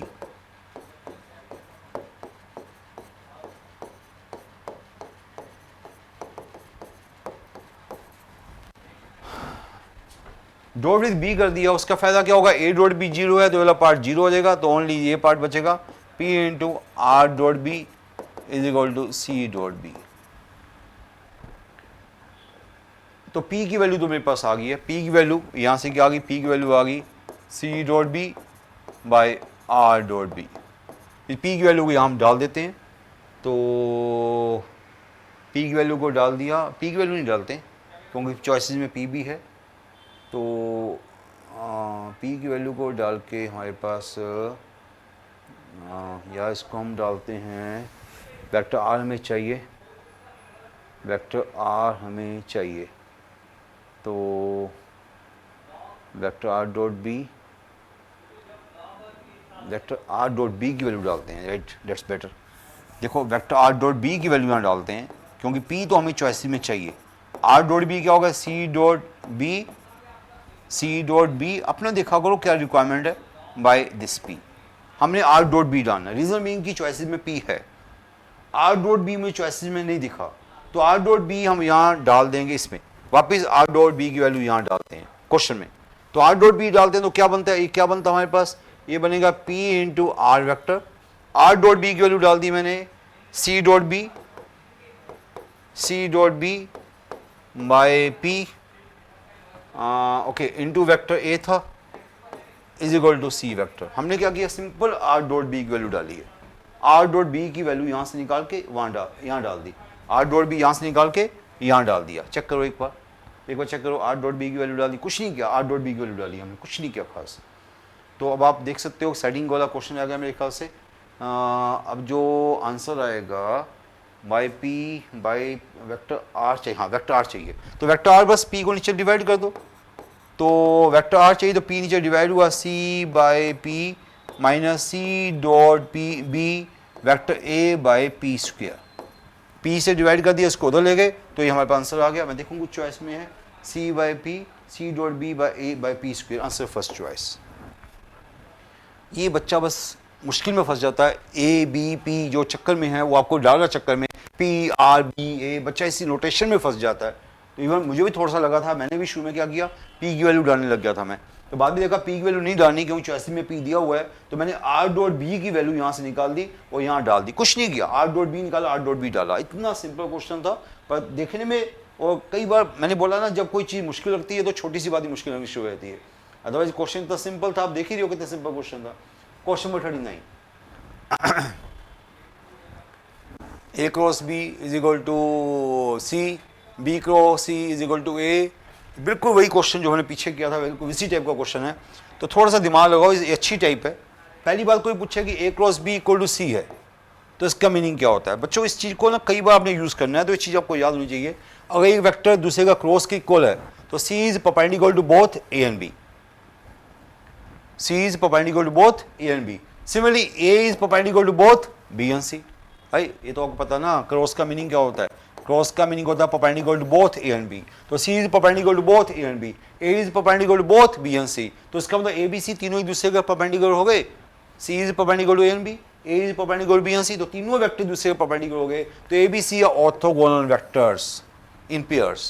तो इतना मुझे पता लग गया A B C orthogonal vectors हो गए, परपेंडिकुलर वेक्टर्स हो गए। तो आपका आंसर ए चॉइस भी हो सकता है, आपका आंसर सी चॉइस भी हो सकता है, आपका आंसर डी चॉइस भी हो सकता है, बिकॉज तीनों में उसने ऑर्थोगोनल दिया हुआ है। तो कुछ ज़्यादा फायदा नहीं हुआ, कुछ ज़्यादा फायदा नहीं हुआ। तीन चॉइसेस, एक चॉइस फेल हुई, तीन चॉइसेस अभी भी हमारी पास है। तो अभी हमें देखना पड़ेगा मोड देखने पड़ेंगे, इनके मोड के वैल्यूज़ क्या आएंगी। तो यहाँ से आपको पता ही है कि ऐसे क्वेश्चन में मैंने पीछे भी यही काम किया था कि सी की वैल्यू निकाल के वहाँ डाल दी थी। तो यहाँ से सी की वैल्यू निकाल के वहाँ डाल दो, या यहाँ से ए की वैल्यू निकाल के वहाँ डाल दो। एक ही वे है, मैं इसी वे को हमेशा लेके चलता हूँ। ऐसे क्वेश्चन में एक फिक्स सा वे बनाया होता है। आपने क्या करना है, मैंने क्या किया, मैंने यहाँ से सी निकाल के यहाँ डाल दिया। देखते हैं ये वाला ट्रिक काम आता कि नहीं आता। हमने सी की वैल्यू वहाँ से निकाल के दूसरे में डाल दी। देखते हैं, पहले भी सेम ट्रिक लगा चुका हूँ। तो मैथमेटिक्स में ऐसे ही होता है, सेम ट्रिक बार बार लगते हैं हमारे पास। तो यहाँ से अगर मैं देखूँगा तो क्या आया, बी डॉट बी, यहाँ से मेरे पास आया B dot B into A minus B dot a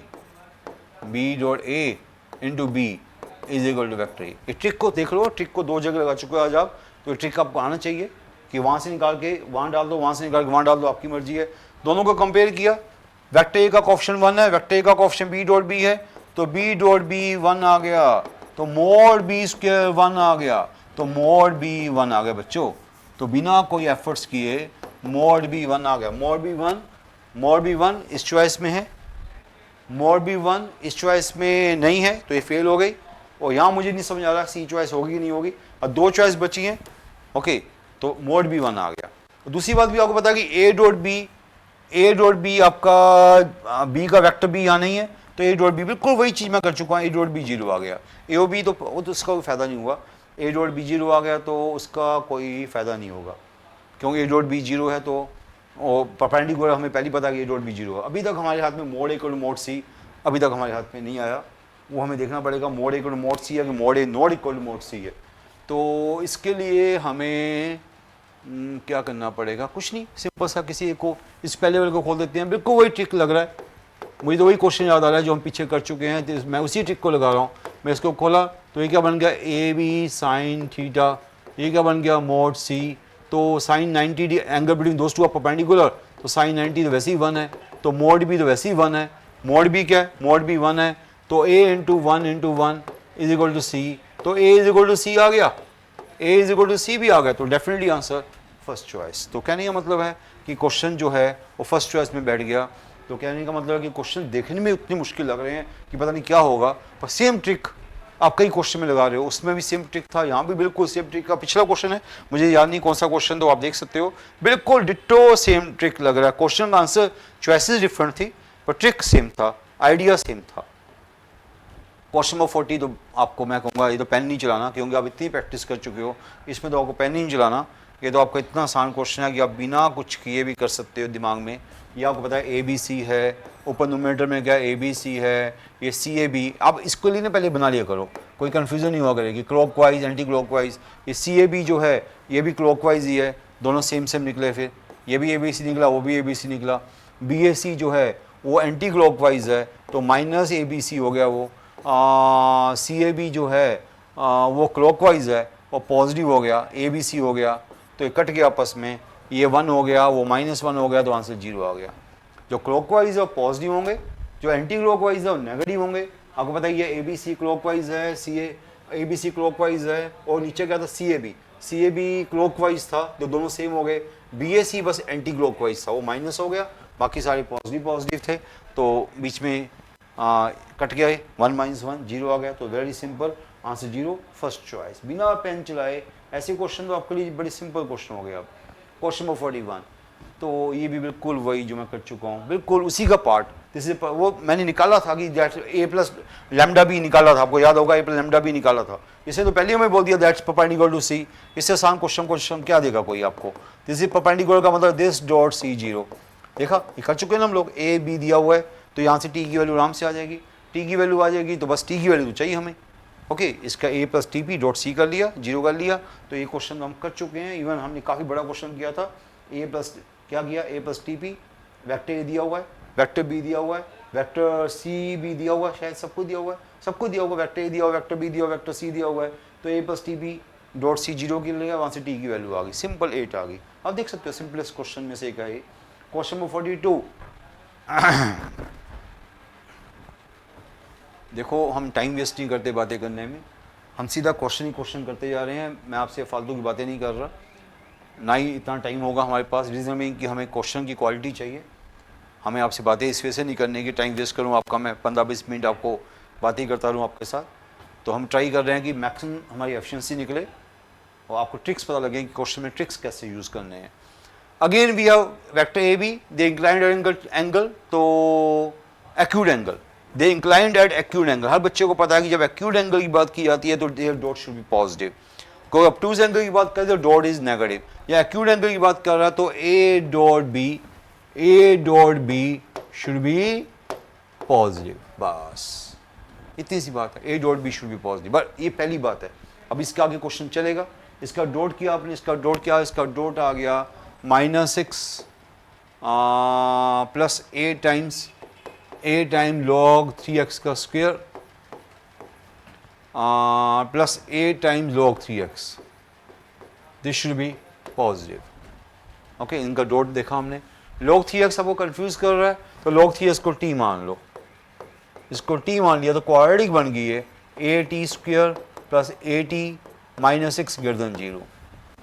quadratic जब पॉजिटिव होती है आपको पता ही है, क्वाड्रेटिक पॉजिटिव होती है, ए अगर आपका पॉजिटिव होता है तो discriminant should be less than 0।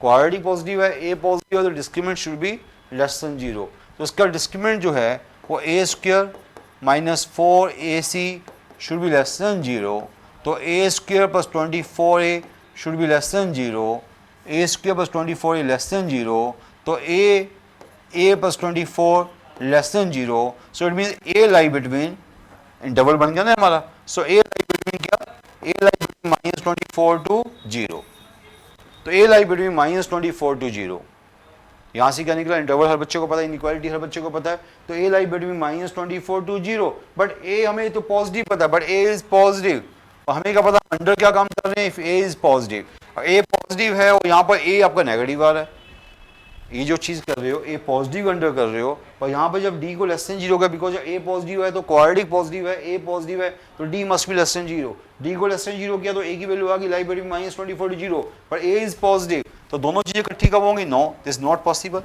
तो there is no value A, there is no value A, तो आंसर इज डी चॉइस। अच्छा क्वेश्चन था। पहली बात एक्यूट एंगल है, उसका मीनिंग आपको पता होना चाहिए, दूसरी बात है क्वाड्रेटिक का पता होना चाहिए कि क्वाड्रेटिक कब पॉजिटिव होती है, डी इज लेस देन 0, वो आपको हम चीज़ें बता चुके हैं क्लासेस में, तो इजी था।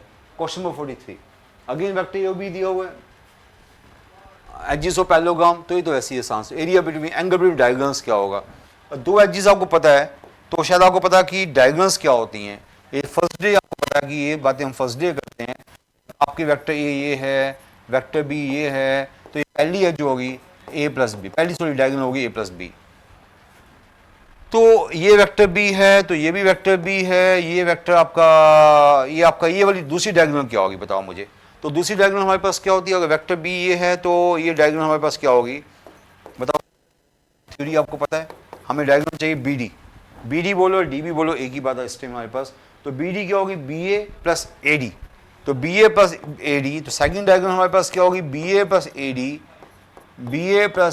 डी, तो बी ए क्या माइनस ओ ए है, माइनस ए डी क्या प्लस ओ बी है, तो सेकंड डायगोनल क्या होती है बी माइनस ए और ए माइनस बी, डिपेंडिंग ऑन आप किस डायरेक्शन में ले रहे हो, तो पहली डायगोनल ए प्लस बी होगी, सेकंड डायगोनल बी माइनस ए बोलो ए माइनस बी बोलो, एक ही बात है, बिकॉज हमें एंगल निकालना है, तो एंगल निकालने के चक्कर में वैसे नहीं सोचना आपको, तो आपने सेकंड डायगोनल क्या ले ली बी माइनस ए ले ली या बी प्लस ए ले ली, इनके बीच का एंगल निकालना। कहने का मीनिंग क्या कि ये आपको पता ही है कि अगर आपके पैरेललोग्राम को दो एजेस पता हो वेक्टर ए वेक्टर बी, तो उसकी डायगोनल्स क्या होती है, vector A plus B, vector A minus B या वेक्टर बी माइनस ए, एक ही बात होती है, क्योंकि हमें एंगल में वैसे नहीं सोचना होता। तो इनके बीच का एंगल हमें ओ भी दिया हुआ है, तो बस आपने ए प्लस बी निकाल लिया।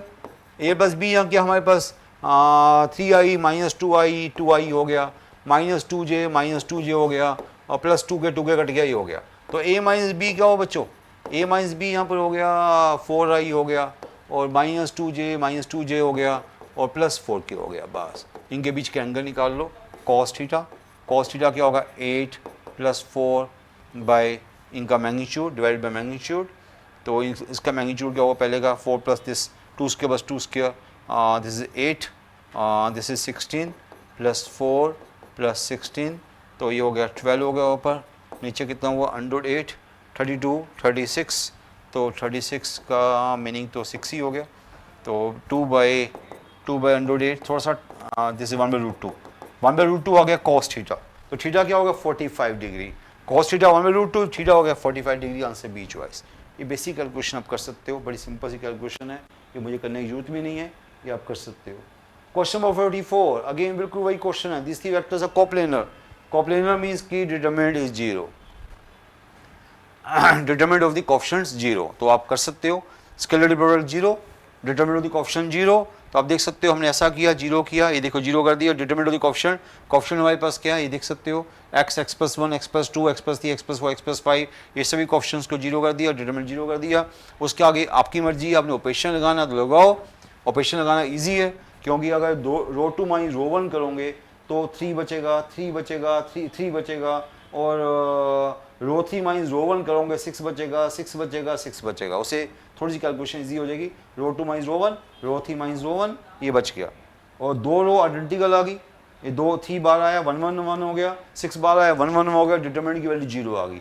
डिटरमिनेंट की वैल्यू 0 आ गई, तो ये कब कितनी वैल्यूज के लिए हुआ, x मीन्स डिटरमिनेंट ऑलवेज 0 आ रही है, कहने मतलब this three vectors always coplanar for any x। यहाँ पे x का कोई इंटरफेरेंस नहीं हुई, यहाँ पे x की कोई इंटरफेरेंस नहीं आई, बिकॉज डिटरमिनेंट हमेशा 0 आ गई है, डिटरमिनेंट हमेशा 0 आ गई for any x। So this is 0 for all values of x।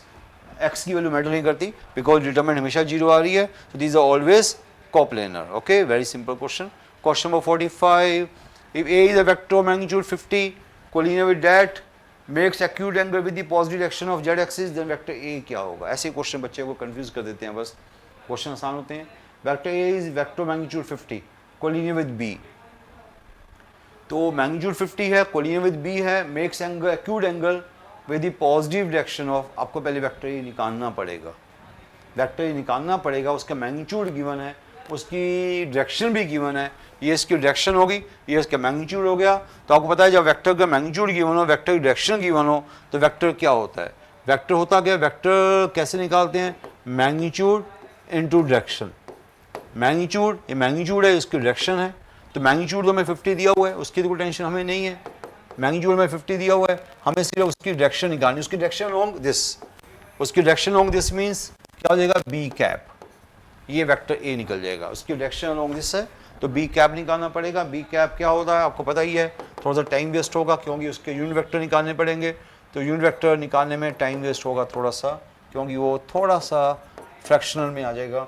तो क्या होगा, इसका यूनिट वेक्टर निकालो, डिवाइड बाय मैग्नीट्यूड करना आपको, इसका यूनिट वेक्टर है 36, 64, 225/4। ऐसे क्वेश्चन कई बार टाइम वेस्ट करना है। ये 100 हो गया, ये अच्छी बात है, 100 हो गया, 400 हो गया, 625, जितना टाइम वेस्ट हो उतना अब नहीं हो रहा, मुझे लग रहा है बड़ा टाइम वेस्ट होगा। 100, 400, 625, 25/2, ये तो ईजी हो गया, 25/2 आ गया, बड़ी अच्छी बात होगी। मैग्नीट्यूड ने हमें तंग नहीं किया, मैग्नीट्यूड ने हमें तंग नहीं किया, 25/2 हो गया, अच्छी बात होगी, ज़्यादा तंग नहीं किया हमें। 25/2 vector divide by magnitude, B cap निकाल रहा हूँ मैं, ये 25/2 बचा, ऊपर जाकर 4 हो गया, तो ये हो गया 4 टाइम्स, अच्छी बात होगी, ज़्यादा मुश्किल नहीं हुआ, मुझे लग रहा था शायद मुश्किल हो जाएगा, पर नहीं हुआ। ये हमारे पास वेक्टर, आपका वेक्टर आ गया, दिस 25/2 या 4 टाइम्स दिस, ये वेक्टर आ गया। तो वेक्टर आ गया क्या है बताओ, वेक्टर हमारे पास आ गया 24 -32 और -30, ये वेक्टर आ गया जो हमें चाहिए। वेक्टर ए आ गया, मीन से वेक्टर ए आ गया, this is vector A. Okay students, समझ आ गया होगा आपको। मैग्नीट्यूड को उसके कैप से मल्टीप्लाई किया, मैग्नीट्यूड उसके डायरेक्शन से मल्टीप्लाई किया। डायरेक्शन निकालने में ज़्यादा टाइम नहीं वेस्ट हुआ, लग रहा था मुश्किल होगा पर इतना मुश्किल नहीं हुआ। डेट्स के मैंने आपको सामने साइड में करता जा रहा हूँ। इसका मैग्नीट्यूड 25/2 आया, तो डेट कैप कैसे निकालते हैं, वेक्टर बाय मैग्नीट्यूड, तो निकाल लिया, ये हमारे पास आ गया। अब आपको क्या करना है कि with positive direction Z axis this makes acute angle with positive direction Z axis. तो जेड एक्सिस की डायरेक्शन क्या होती है, जेड एक्सिस की डायरेक्शन होती है के कैप। जेड एक्सिस की पॉजिटिव डायरेक्शन क्या होती है, के कैप, उसके साथ आपको एंगल चाहिए, मेक्स एक्यूट एंगल। तो इसका जो के कैसा एक्यूट एंगल है, इसका के कैसा एक्यूट एंगल है, तो vector A is equal to क्या होगा, एक्चुअली यहाँ पर थोड़ा सा शायद -30 है। मुझे लगता है कि यहाँ पर हमें ना डिवाइड बाय मैग्नीट्यूड तो ठीक है, कैप भी ठीक है, मैग्नीट्यूड जो लिया, हाँ राइट। हम मैग्नीट्यूड इस पर थोड़ा सा हमें सोचना पड़ेगा। क्या सोचना पड़ेगा, जो मैं अभी यहाँ नहीं सोचा। हमने मैग्नीट्यूड 50 लिया, तो मैग्नीट्यूड 50 का मतलब हमें वेक्टर ए का मैग्नीट्यूड 50 पता है, तो मैग्नीट्यूड जो होगा वो पॉजिटिव नेगेटिव हो सकता है। तो कहने का मतलब है कि 50 इज द मैग्नीट्यूड, अदरवाइज क्या होगी इसकी वैल्यू आइदर पॉजिटिव और नेगेटिव। तो यहाँ पर हम 50 की जगह ±50 करेंगे। अगर क्वेश्चन थोड़ा डेप्थ का आ जाए तो हमें काम करना पड़ता है, तो यहाँ +50 करेंगे, बिकॉज मैग्नीट्यूड की वैल्यू है। तो मैग्नीट्यूड की वैल्यू आपको पता है क्या करते हैं उसमें, उसको हमेशा पॉजिटिव लेते हैं, दिस इज ऑलवेज पॉजिटिव। हमें नहीं पता कि पॉजिटिव थी कि नेगेटिव थी, तो ±50 लेंगे। तो +50 से मल्टीप्लाई किया तो यहाँ प्लस माइनस आया। अब आपके पास दो चॉइसेस आ गई, आइदर प्लस आ गया माइनस आ गया। पहले मैं डेप्थ में नहीं जा रहा था कि मुझे था कि चलो मैग्नीट्यूड ले लिया तो सीधा मैग्नीट्यूड ले लिया, पर अगर उसने डेप्थ में क्वेश्चन पूछा है तो मुझे अब जाना पड़ रहा है डेप्थ में। तो ये मैग्नीट्यूड आपको पता है कि मैग्नीट्यूड होता है मोड वैल्यू होती है, तो अगर उसको वापस लेके आना तो डेप्थ शुड भी प्लस माइनस। आपको पता है मैग्नीट्यूड में क्या करते हैं कि उसको प्लस माइनस काउंट करते हैं, तो ये वैल्यू प्लस माइनस हो गई। अब इससे मैं क्यों प्लस माइनस लेके आऊँ, क्योंकि मुझे पता है कि जो जेड की डायरेक्शन है वो क्या के कैप है, जेड की डायरेक्शन के कैप है, मुझे इसका से एक्यूट एंगल बनाना है। इसका अगर मैं एंगल बनाऊंगा, मेरे पास दो चॉइस है वेक्टर ए की, वेक्टर ए की दो चॉइस है, आइदर प्लस वाली या माइनस वाली। इसका एंगल विद के कैप क्या बनेगा आपको पता है, इसका के कैप से एंगल बनाऊंगा तो के कैप के साथ इसका डॉट निकालना पड़ेगा, इसका डॉट विद के कैप निकालूंगा, ए डॉट के कैप, ए डॉट के कैप। तो ए डॉट के कैप निकालूंगा तो जो आपका ये माइनस, देखो पहले आप कर ही लो, अगर मैं -30 वाले का करता हूँ, देखो मेरे पास दो चॉइस है, आइदर मैं +30 लूँ, अगर आइदर मैं प्लस लूँ या माइनस लूँ। अब मैं प्लस लेता हूँ तो वेक्टर क्या बचता है, अगर मैं के को, अगर मैं इसको प्लस लेता हूँ, देखो स्टूडेंट यहाँ पर स्पेस मैंने कम यूज़ किया है, तो यहाँ अगर मैंने ये लिया वेक्टर 24 -32 -30 वेक्टर लिया, अगर ये वाला वेक्टर लिया, इसका के साथ क्या कैप बनेगा, इसका के साथ कैप क्या बनेगा बताओ, इसका के साथ मुझे कैप बनाना है और एक्यूट एंगल बनाना है, दिस शुड बी एक्यूट। और मैं के साथ इसका कैप बनाऊंगा तो के क्या होता है 001, तो ये क्या हो गया -30 आ गया, -30 तो नेगेटिव आ गया। तो अगर मैं -30 लेता हूँ तो उसका के साथ कैप जो आ रहा है नेगेटिव आ रहा है, मीन्स कि ऑब्टूज एंगल बना रहा हो।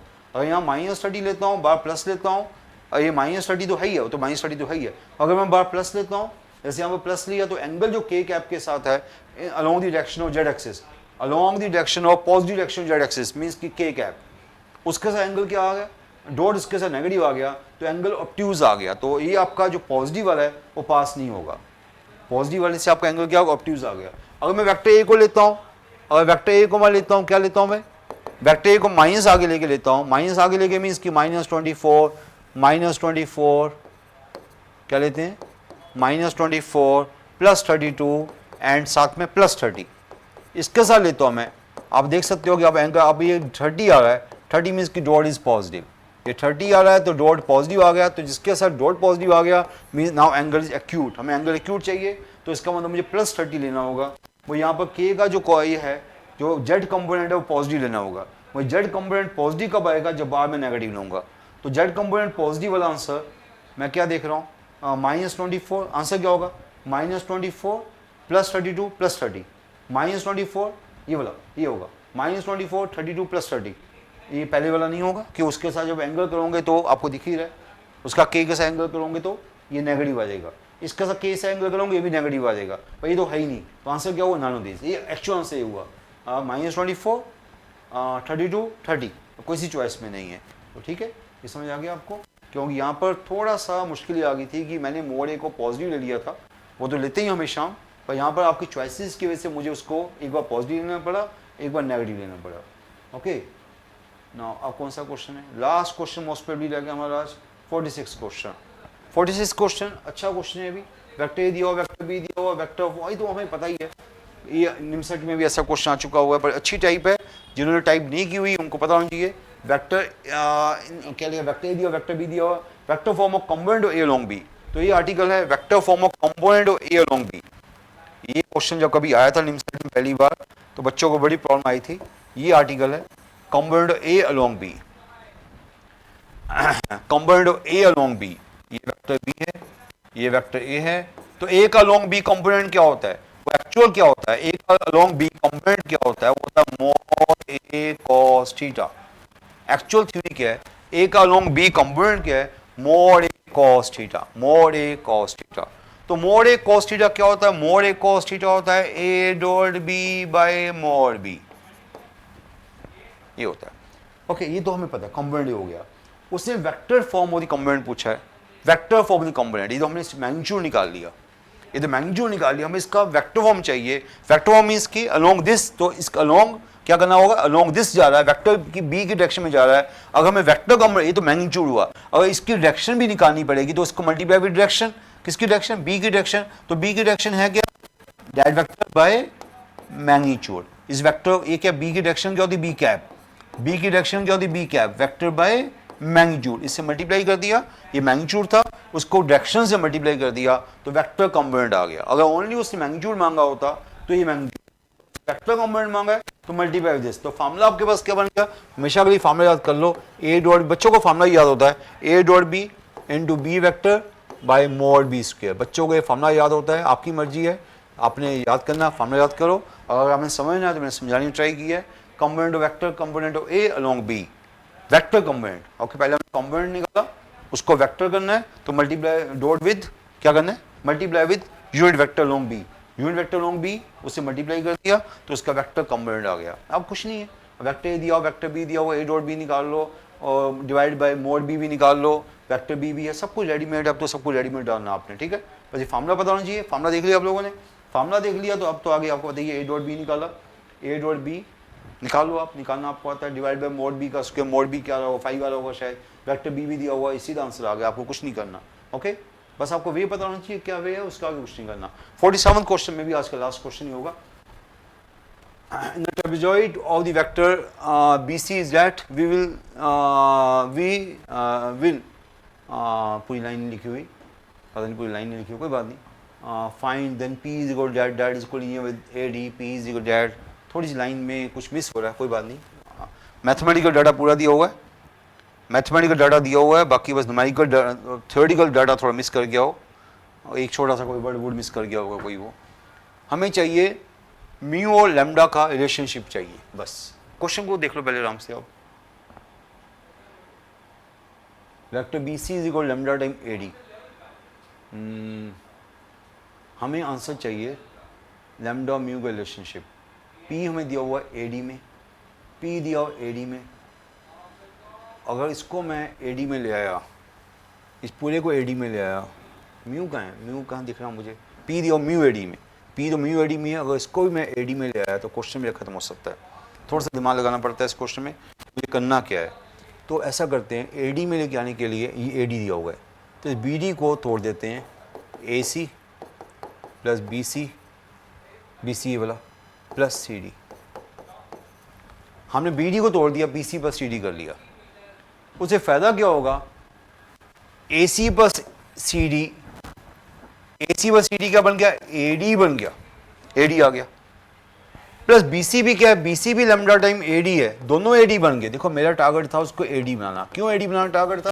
क्योंकि पी भी पी जो है वो म्यू ए डी दिया हुआ है, इसको भी अगर मैंने ए डी में बना लिया तो लैम्डा म्यू का रिलेशनशिप निकल जाएगा। समझे मेरी बात?